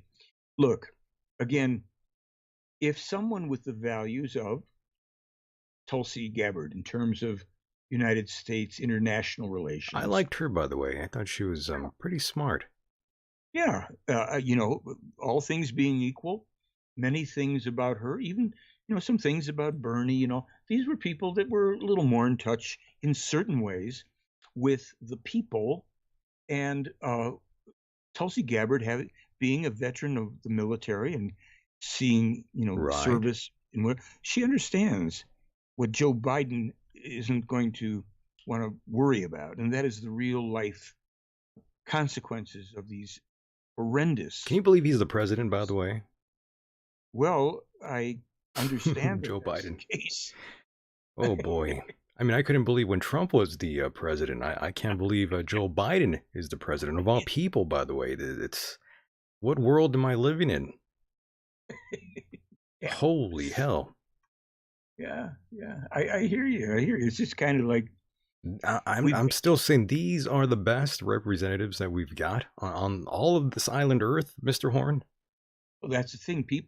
Why do people accept your only choice is this choice? And no, even if you prefer this other Well, person, Michael, the left and that's the right, they have the most money. That's why, the Democrats and the Republicans, a third party will never have the same no, kind of moolah that the left and right has sort of magically brought into the ether, my friend. yeah, America is just not ready for a third party. I think it just can't happen for some reason. They're not corrupt enough, in my opinion. They don't have what it takes to become the top tier one and two. right. Well, I have a feeling that this farce of election. It's not that we shouldn't have a true election as a people, but I think the farce has come to an end in a way. I don't see. eh, I mean, that people would still participate in this. I think in 4 years from now, I know there are midterm elections, but I think in 4 years from now, the chaos will be pretty heavy, and I don't know that we're going to have anything that really is the same. The couple candidates, either a sitting president, although he might already be, in the old people's home by that time, but I just don't see that. I don't know. I mean, it's been a farce for a long time, and Right. it's unfortunate, but that's what it is. I don't. People have got. Look, we're going to have to learn how to take care of ourselves and to have healthy, interdependent relationships with people to to meet our needs, to find out what we really need for survival and for our own happiness, and to get to that level and hopefully stay out of the road when all the nutcases are going up against each other and you know tearing things down because they don't know how to build them up. So we're in those interesting times the Chinese wished on us I centuries ago. know it's terrible that we can't compromise just a little bit to work with the other side. Both parties want to kill one another, Well, unfortunately. yeah, but Mr. Decon, think about Yes, this. sir. What if we didn't think in terms of sides and we thought about, well, what's true and what's in the best interest of life, of love, peace, freedom, and harmony? What those things that really are kind of nice, instead of conflict and advantage oriented things. Politics is advantage oriented. Right. It's not the art of the possible, it's the art of advantage, how to try to manipulate the other into Yeah. giving you what you want, while and making them think they're getting what they want in the Yes, sir. process. You So got it. Yeah. right, so this is a failed means of human interactions. It's When broken. people Right. have the same ultimate universal values, they certainly can disagree about how to obtain or travel to that point with each other. They can, but they're going in the same direction. Politics only goes head to head. It's not going us. It's not let's pivot, each of us pivot 90 degrees so at least we're looking in the same direction. No, we're going to stare each other down. So this is entertainment. This has come out of religion. This is, football mentality taken to Right. the nth degree. And so we will all pay the price for this kind of ignorant way of dealing with each other. It doesn't bring look at this situation, whether it's $600, $1,200, $1,400, the nerve of these parasites arguing, the nerve of these parasites determining what they will dole out to the people who pay their salaries. People forget this is the big joke. You don't realize that Joe Biden or Donald Trump or these are public servants supposedly working for you? No, because you've let them pull the wool over your eyes. Now you've turned your attention. You're hanging on their every word instead of saying, hey, you, get your ass over there and deal with that. That's your job. And the rest of this isn't. Keep your nose out of my life. Don't try to tell me what to do over here or there. Make sure, of course, the laws are firm. I'm not here to break them, but you are working for us. No, we've elevated these clowns to royalty, and it's no different with the AOCs or anybody else that gets in there. You'll see they're being courted by this or that, and maybe they'll take a little of that, and maybe it's nice to go to lunch or dinner with this one if it's possible. That's nowadays. right. Yes. And it's the same story over and over. There are very few people that have enough backbone and integrity, and if they don't necessarily even live long enough if they are too full of integrity, and so it's a farce. We know that. Why? What are we waiting for to wake up here about? I'm with you 100%. And by the way, Larry King has died at the age of 87, and he was part of my celebrity death pool this year, Mr. Horn. So it is very sad that he has passed. When I made those picks, it's not because, I dislike Larry King. It's just that I thought he would check out. And of course, he lived a great life, a very long life, and one of the most respected broadcasters ever. Legendary, I would have to say. It's pretty wild. Pretty wild that he's finally gone. Well, I have a short Larry King story. Oh, go ahead. Yes. So when I was living in LA some years ago, actually it was probably around 2009 or 10, my film was out, The Silent Revolution of Truth, and I learned where Larry King had breakfast. I think it was called Nate Now's in Beverly Hills. And he was known to be there every day for breakfast. So I got there early, took a table, ordered some breakfast, and he came in with his cronies, and they sat down, not all that far from me, a little bit across the way in a booth. And I kind of waited a little bit, and then I kind of grabbed, and I walked over, and I had my videotape or whatever. No, was it the videotape? Whatever. CD, DVD. And I walked over, and he was sitting there with these kind of New York kind of guys. Right. Yeah, those guys. Yes. And these and those guys. And I said, "Excuse me, Mr. King. I wouldn't normally do this. Don't mean to interrupt, but I know that you..." Oh, I back it up. Here's what happened. My daughter had worked at a theater for kids, and he and his wife at the time would bring their son in, I believe it was, to be part, this little drama group thing, and they would hold their little plays. And so Larry and his wife came in one time when the son was in a play, and I was helping my daughter sell tickets. And I said to him, I know you're interested in UFOs, Mr. King, and I'm working on something, and we should have it done. Well, you bring it to me when you got it. Whatever. I said, fine. So I did. I had sent it to his producer. No action. So I went that morning and I put it in his hands. And he looked a little startled. I said, "That's all I want to do, sir. Thank you very much. Have a nice day." And I even checked back later with the producer. Nothing.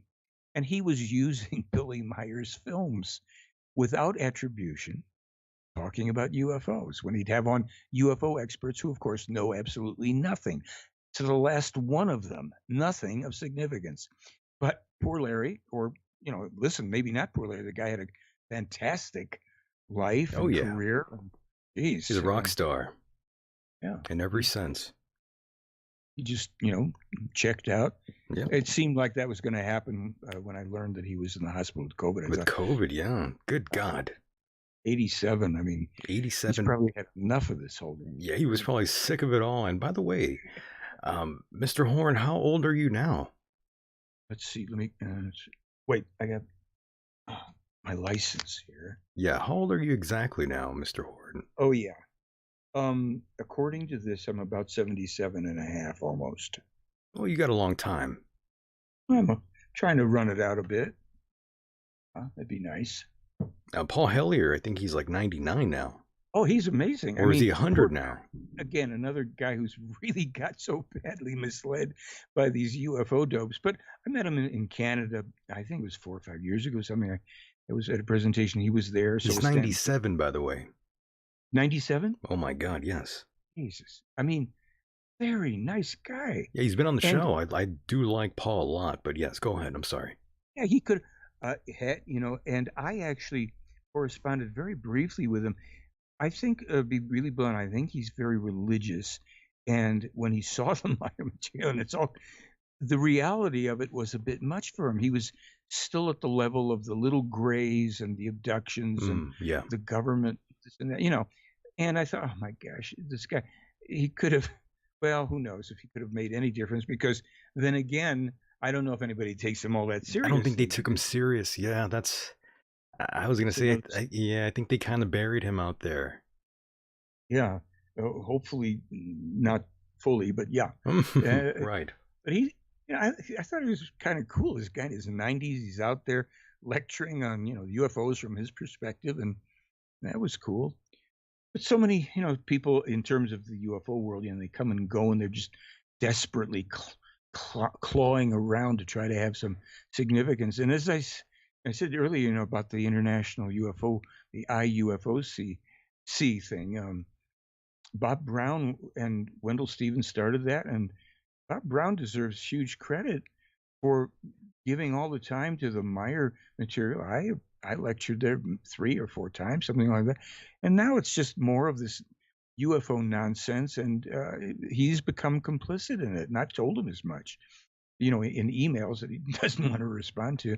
I've called out people because I'm looking for some backbone, looking for people that would actually have some back. But everybody's too worried about their trying to make a buck. It's like, what are you going to do? Truth doesn't matter.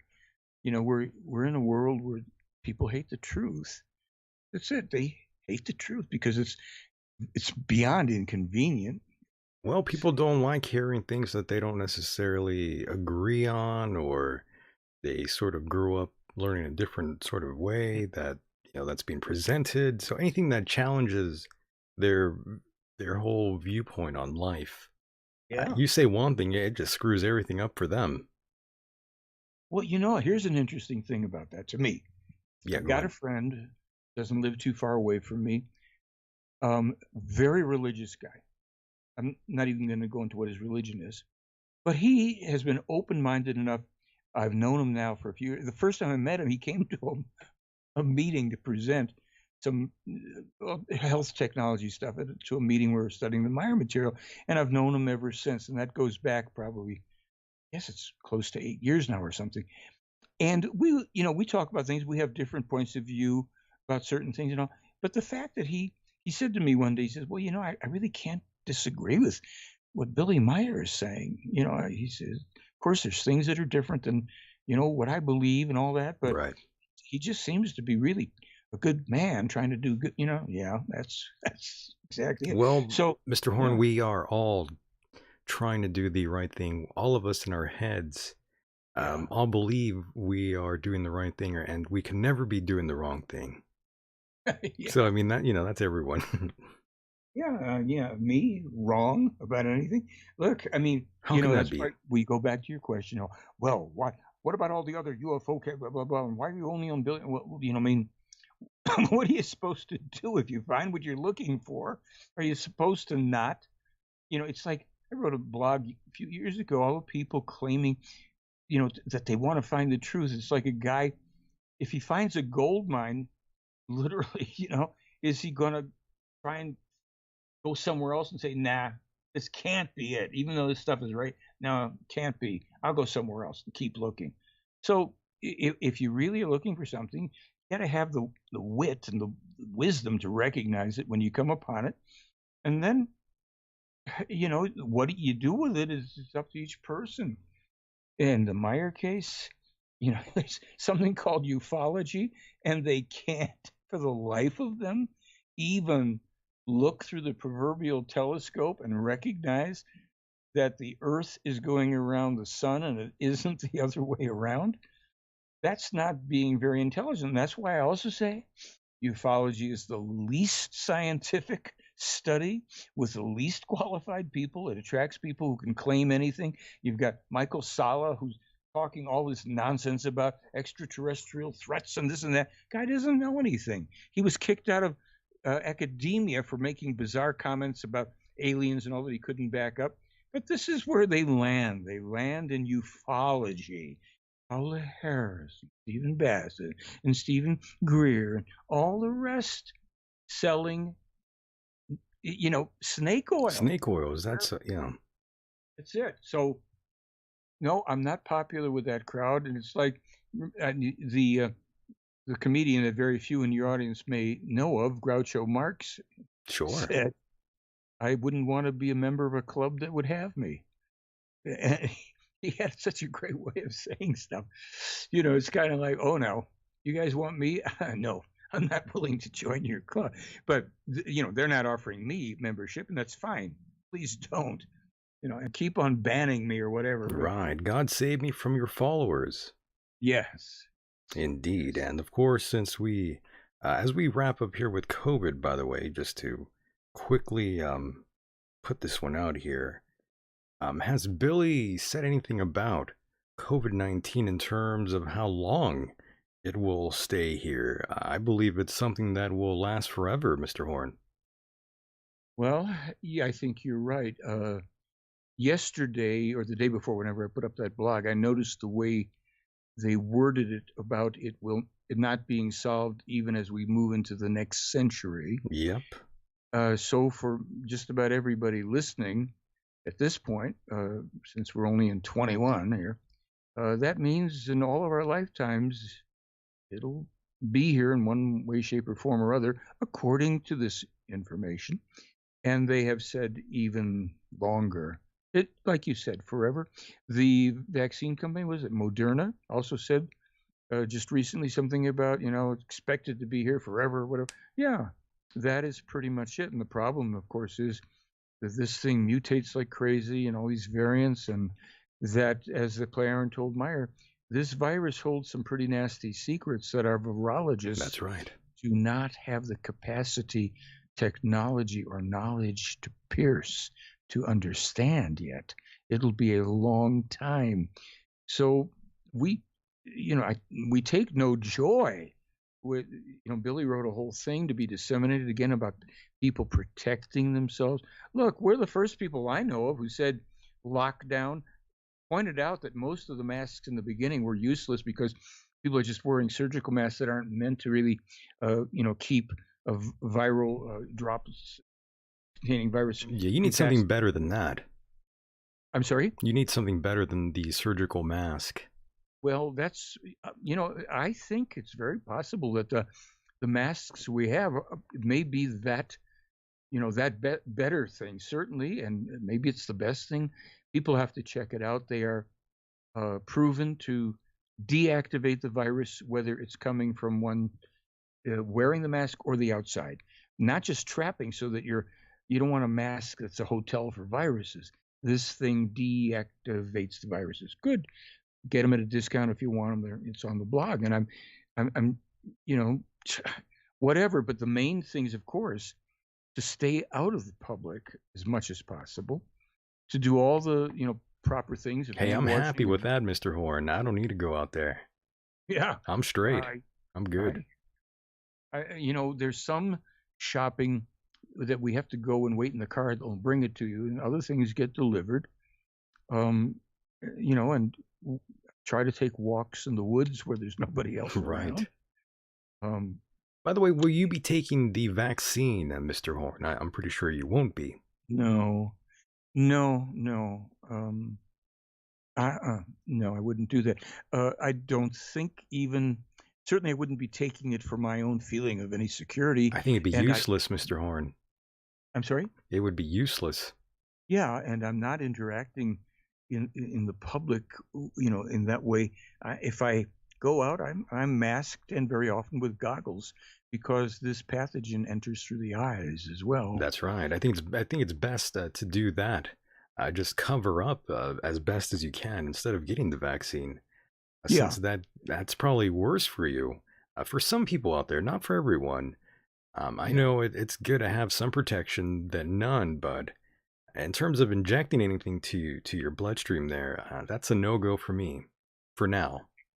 We're guinea pigs at this That point. too, yeah, it's never even happened before, this sort of a vaccine that they are telling us all to take now. Yeah. By the way, Well, before I let you talk here, sure. Dr. Strangelove in the chat says, Mr. Horn, any nukes or really catastrophic happening in the near future? According to the information in this case, yeah. First of all, ISIS or the IS, the Islamic State, is not a non-entity, contrary to what Donald Trump and even Joe Biden might believe. They are backed heavily by very wealthy forces. They are going to be destructive still worldwide, and we mustn't rule out the fact that there are sleepers in our own country. That's the problem. The push for war with Russia, if that is allowed to go through, the bottom line on that is that we get annihilated in that process. That's not cheerful news. And it's not necessarily, we may not be looking at something tomorrow along those lines, but we didn't know when this, suddenly we woke up to a pandemic. So, yeah, there's information actually dating back over 10,000 Surprise. years. Right, Mr. Horn? Sorry? I said surprise. Surprise. That's what they did to us. Yeah, and I don't know that it even helps anymore to tell people about some of these things that are predicted or prophesied, because right now we do have enough to deal with to try to stay safe. But watch out, the censorship is part of the tool that we use to control people. Right. And, like you said, the vaccines and and a government that can start pushing for war without the people being able to stop it in any way, shape, or form. Very dangerous, obviously, because yes, China sir. and Russia, they're far more powerful than we are. That's actually. true, and tensions are boiling with other countries right now as we speak. I know Taiwan and China, they are pissing off each other right now. Yeah, and who's the bigger player over there? I mean, China is after what, Hong Kong and Taiwan and all. You think that if and when they want to take either or both of those over, that there's any stopping them? I don't think so. And this is I don't think so. These are wild times, Mr. Horn. Yeah. As they always are, though. They're always wild. Very similar to real life. Yes. My goodness. So COVID will not be going away anytime soon, folks. I apologize for that. Get used to it. Survival of the fittest, no doubt, as Lilith said in the chat room earlier. Yeah, and the smartest, maybe. My goodness. So, Billy Meier, when was the last time you talked to him, Mr. Horn? In October when I was in Utah. And I stay in touch with people who are close to him in case there's, something that need to get more directly and more immediately. But, it's fine. We get information as other people do. We publish it as soon as we have a translation. We get stuff out there. And then there are people all over the country who meet now with each other electronically, several different groups of people. We had a meeting today, kind of an Arizona group, but people from Rhode Island to Oregon and Texas to, California and everywhere in between. So it's kind of nice because the people that are interested in this, there's no leader. See, it's not like there's somebody who's the authority. Right. And Meier isn't the guy. He doesn't, it's so funny when these people talk about a cult. Oh, it's a Billy Meier. Where's the cult? Oh, a plantation, right. Did somebody knock on your door asking you to join a cult or to donate to something, or you know, it's just like, oh my gosh, these skeptics work overtime with this stuff. So instead, now people do like other people do. We do Zoom meetings and people discuss things. We ask questions because different people know different things. So it's a peer. It's kind of like that whole thing of peer counseling. It's not counseling. It's a peer group where everybody's got the same status. We're interested. Let's discuss it. Some people know about this thing or that thing or whatever, and that's the beauty of the thing. It's really a study. It's not a belief system. There's no religion. You don't have to join anything. It's just like, okay, I'm interested. Good, here it is, free, basically. I mean, sure, you can go and become this kind of a member or that kind of a member to contribute more, but it's not required. That's for people that want to do that. But in the meantime, just so much you have access to this. We're talking tonight about the Billy Meier. Okay, what does that mean? Yeah, information. Yes, it's all over the internet. When you find it, you'll go, I never knew this was here, or I heard it was a terrible hoax, So we just try to just do what we do, those of us that are interested, and to not run around twisting arms. I have my own chosen role that I wanted to do, and I am oftentimes a little more pushy about some things because I go up Yes. against people who are attacking most of the time. I've never gone onto a show to attack anybody, and I've gone on a few shows where, good gosh, they want to attack me. They attack you usually, yes. Yeah, that's the way it usually goes. And Michael, I forgot to mention this to you. Before we wrap it up here with COVID now, this is a question I forgot to throw in there. Who do you think is 100% responsible? Is it just China? Or do you think we had a hand in this too? Well, here's what I learned in our material, and that was in the material back in November, but we didn't get that part until a little later. According to the information in the case, the origin of this disease is back in the 70s when a disgruntled American, a powerful American who had been disgruntled and had some issues in this country, went to China. He knew Mao Zedong, and he introduced the idea to Dong, or Mao, or however you want to call him, to create a bioweapon that could be unleashed in America, not in China. It got only so far in the discussion with them. It did get picked up, apparently, by some scientists, not on behalf directly of the Chinese government, that this was like taken into a secret lab somehow. And the first disaster being SARS again, or for the first time, was an accidental release when people carried it out of the labs on their person and they died from it, as happened in Wuhan. Now, is China covering up a lot of stuff about yes, and we learned that in the Meier material before it came out in the news. Yes, China is going to cover up more stuff, but I don't have confirmation on this. This is my own guess. It appears to me, I think it may have been Richard Nixon who went there for a couple reasons. The 70s, connection to China, an American who had been powerful and humiliated, and with a grudge. Now, if I haven't even asked Meier if that's the guy, because maybe it was someone else.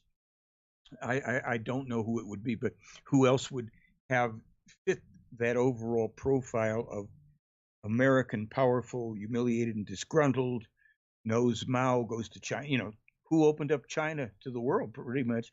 Richard Nixon. Now, again, I'm going to say I don't know if that's who, but it was a powerful American. And then, so people can understand, it wasn't China officially that did this. Where the heck, who got hit by it first? The Chinese, not the Americans. And of course, the WHO is completely irresponsible, as we published right away on February 25th. And Billy talked about it even earlier. They should have shut down travel in and out of China and all the rest of it. But it wasn't the Chinese trying to unleash this on America. It wasn't a government creation. It was created in a bioweapons lab, apparently, and it wasn't the first version of this virus. It was, if you can say it, a new, improved, terrible strain of it. That's kind of what I get. Now, we have all this on the blog Right. where you can just search, COVID-19, coronavirus, China, mild, whatever. They have given us, I have over 90 articles on the blog pertaining to COVID. And I put up something else I may have mentioned. I put on what I called in September, I put up a new online COVID-19 test. What I did is I simply took certain bullet points out of this pandemic, that it's a pandemic, self-isolate, lockdown, don't travel, spread by hidden spreaders of children, asymptomatic, all these bullet points. And I listed, I think I have about 23. And then I had multiple choice, Billy Meier, or the earliest known appearance of this information in the mainstream news. And in every case, we published it. On my blog, thank you very much, and Billy Meier, we published it before the CDC and the WHO. And a doctor in New York City said, "Oh, that's very clever," meaning he got it. Now, of course, he won't talk to me about it, of course, or anything like that, because after all, you've got all these doctors now vying for COVID Celebrity Doc of the Year. Hi, I'm tweeting about this because I know more than anybody, blah, blah, blah. So all these poor doctors that are trying to make a name for themselves and out there blathering, There's don't a lot. know anything more Right. than most. Yeah, so this is America, where everything, if I can make a buck off of it, if I can become famous, I'll be a COVID selfie celebrity doc. And then, of course, the disease doesn't go away. Doctors will end up going away before the disease does. And there you have it. So China, yeah, big mess. Oh my goodness. I believe one of the reasons why we aren't seeing much of that sort of debate going on right now, not even debate, just conversation in terms of where this originated from, I think that's pretty disturbing. That leads me to believe that we have some hand in this virus, by the way. Well, in a sense, we do. And of course, it has to be said that the major powers, for sure, you've got, and I'll probably leave some out, but certainly the US, Russia, China, France, Canada, Great Britain, they all have secret bioweapon labs and things. And here's something else in the Meier material. China will attack India and kill about 30 million people around the New Delhi area with a bioweapon. That's interesting. That goes back to the Hanok prophecies from 1987, where they also speak about AI, computer-controlled weapons, and unstoppable. I mean, that was when it was published in German, but that's from 10,000 years ago from the prophet Enoch or Hanok.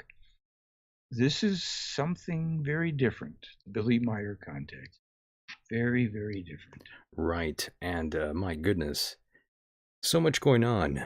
Biden is also requiring the use of masks and social distancing in all federal buildings on federal land. Yes, I believe for the first 100 days of his administration. I don't know, did he mandate it or did he request? I think maybe he did mandate for the federal stuff and asked everybody to comply. I think so, yes. Well, better than nothing, but unless we had the chance, this would have been stopped in about 3 to 5 months had we had a true lockdown in the world. Really, no travel, stay home, stay out of mass transit, only essential services to provide food, water, energy, and medicines, and maybe postage, whatever. Not many people followed. Yeah, not many people followed those guidelines, though. As you know, it wasn't like people in China where they were whipping your ass if you left your building. Yeah, well, they don't mess around. No, not at all. Mess around, so it's got the world to hurt. Yeah, China and India, they would whip you out there if they catch you. Yeah, My goodness. And what do you make of Biden also directing the government to rejoin the World Health Organization? Well, I don't know that it I mean, Does it matter? I don't know that it matters. Can we trust them? Yeah, I mean, maybe it's better if we participate with the world rather than thinking we should just rule the world and, and realize we're part of it. Remember, in 2006, I asked Meier if the Iraq War was fundamentally about oil. And Right, he right. said, no, fundamentally it's about your dollar. And if things go a certain way, you may as well roll cigarettes with your paper money. And that is where we're going as well with the global financial crash. And that's why we see America still with the military in all these countries and trying to get a hold of, oil rights and all. It's not going to play out very well. I'm with you on that one. I don't think it's going to play out well at all. Mm. And before 2021, I was saying I look very forward to what this new year will bring. Even if it's bad, I think you should still try to make it work for you in any sort of way. Yeah. Try to look at it that way through a optimistic sort of point of view instead of looking at it as just another shit year. Even though it kind of is, though, but we sort of have to, just move forward, even though we are living in a very terrible horror movie that you can find on Netflix right now. Literally, it's a weird situation that we're in. I can't believe what's going on, Mr. Horn. Well, yeah. I mean, this is the opportunity. It's that old business of lemons and lemonade. We get a chance to find out who we are as individual people, what our Right. values Yeah. are, what our character is about. And, many opportunities here are upon us. So we either take the opportunity and go and make some lemonade out of it for every good reason, or we will succumb to, anger, fear, and bitterness and depression and who knows what, which we needn't do. We're all in that sense, we're all in the same boat. Yeah. People say we're in it together, and other people say, oh, we're not in it together. Well, we all are in the We same actually are, yeah. large barge here. Yeah. This time we actually are.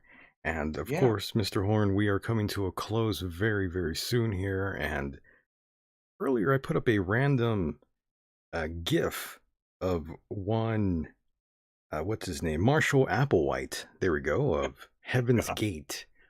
What exactly is your thoughts and opinions on Heaven's Gate? I think that's probably one of the reasons why Billy Meier is seen in the same light. Perhaps they sort of try to make that sort of comparison of sorts. Well, yeah, I mean, people will try to do that kind of thing. I mean, actually, that whole thing, I mean, if people don't understand, that's a cult. That's That's a real called cult. loonies. Right. Yeah, that's a cult of loonies, and they that's an anti-life approach to things. Kill yourself and you end up in a UFO. I mean, uh, that's just bizarre stuff. But Maybe they're on a UFO. You don't know that. yeah, especially when you're dead. Yeah, You you know, don't know.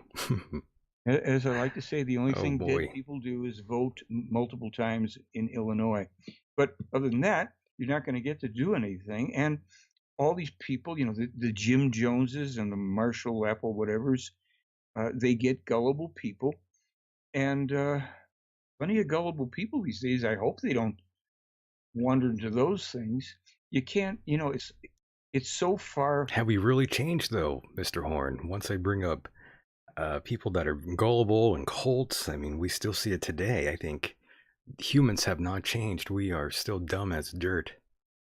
I agree.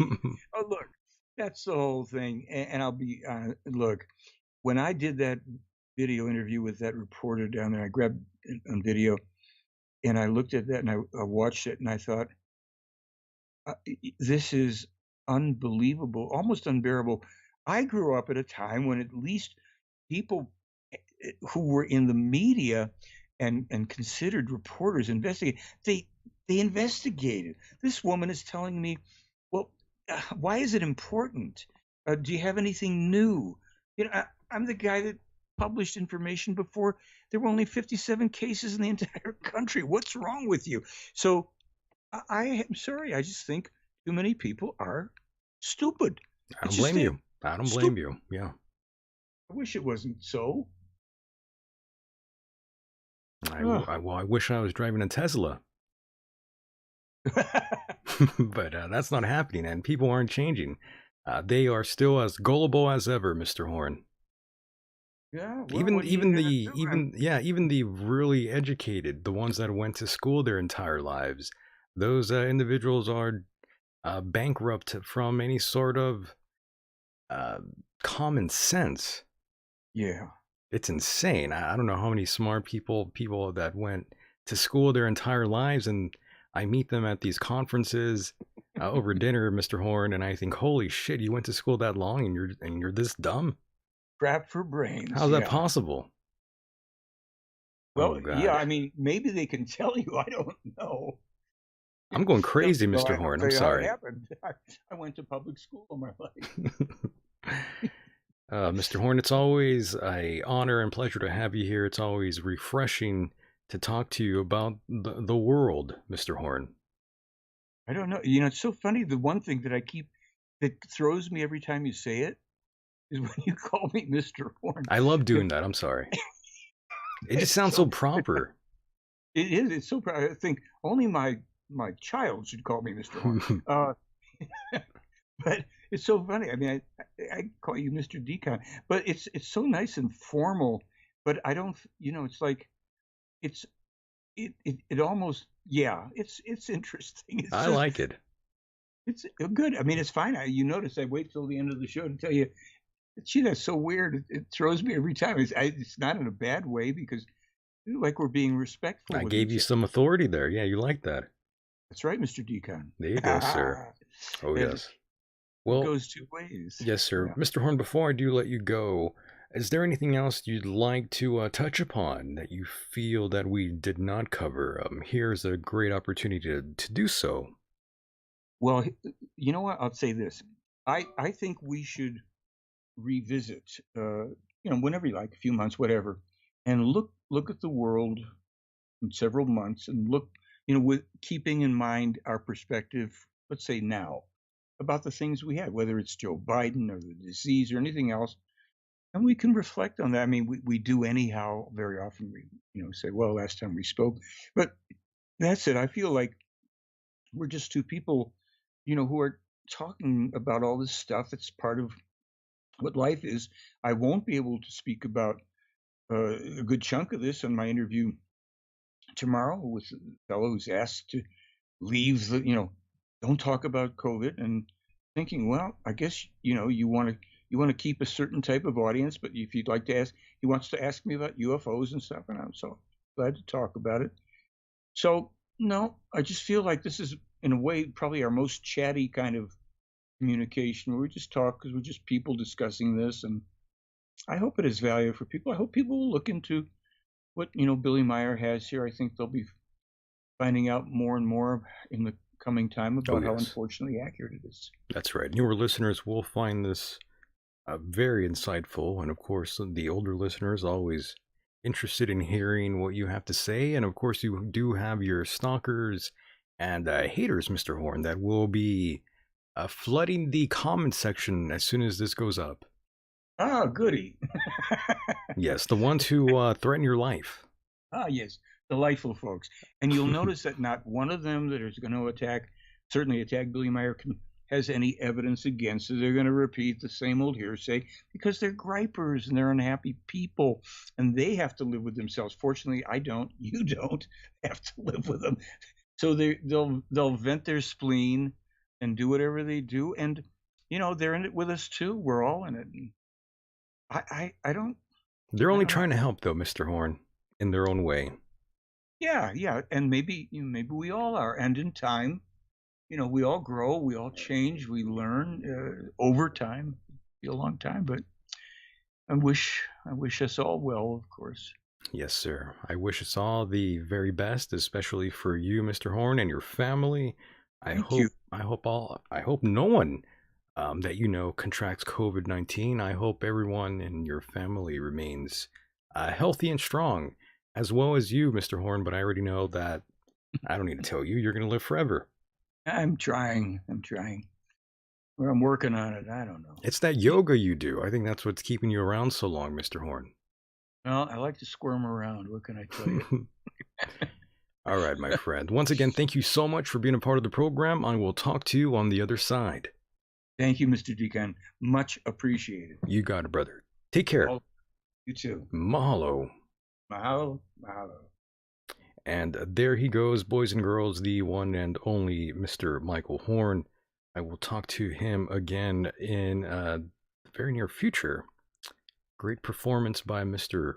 Michael Horn, media representative for Billy Meier. Yes, check out his material. And of course, as I take it home here and hold this Larry Silverstein style, I do want to thank all of you out there for hanging out. Yes, Dublin, Billy Bass. It's a bass.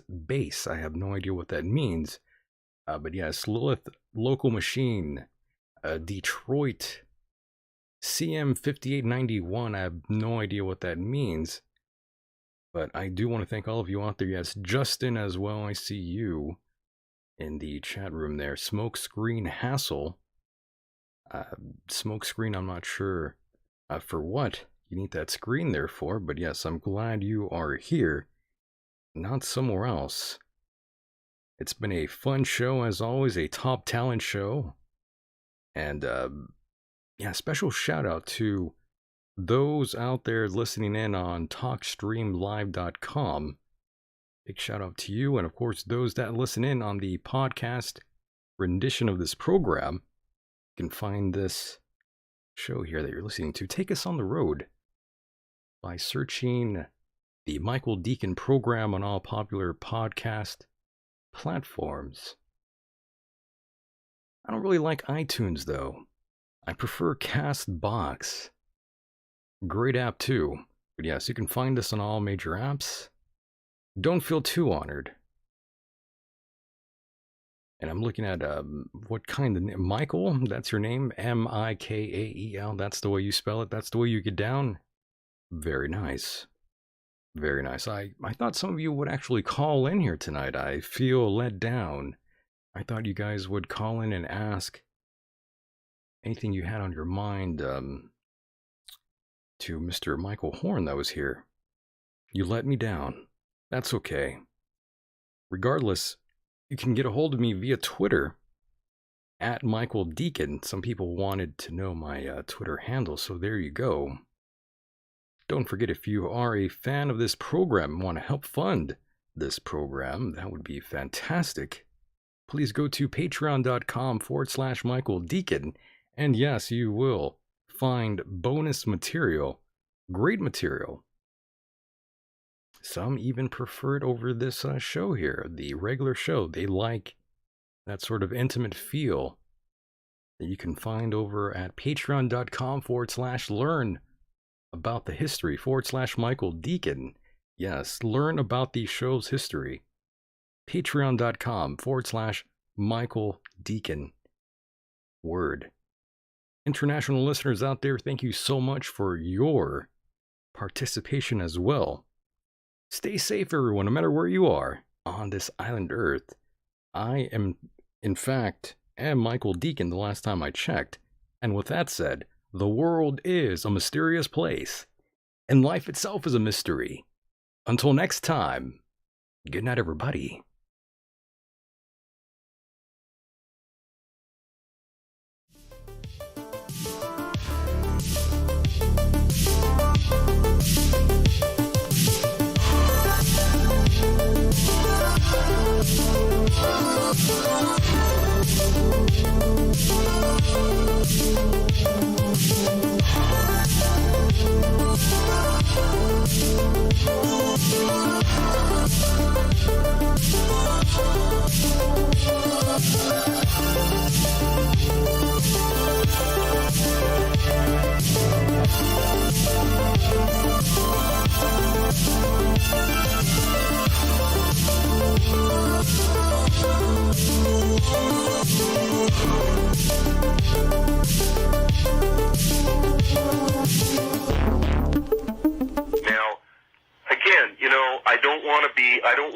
disappointed because, well, I think you kind of know the answer to that. Paradox? Yes, you discussed that with Goldberg, and he has a good finger on it. Yes. Hey, listen, also, beyond Von Daniken, pay attention to Whitley. Whitley is also not who he would appear to be. Be very careful of Dr. Hoagland. Hoagland has secrets. He knows things. And he hasn't even begun to indulge his treasure of secrets. All right. I appreciate the call. No, Dr. Goldberg is not who he says he is. Whitley is not who he says he is. And watch out for Richard Hoagland. Earth changes, tsunamis for the Northwest sometime no later than August. Okay. Time Traveler line at area code 702-727-1295.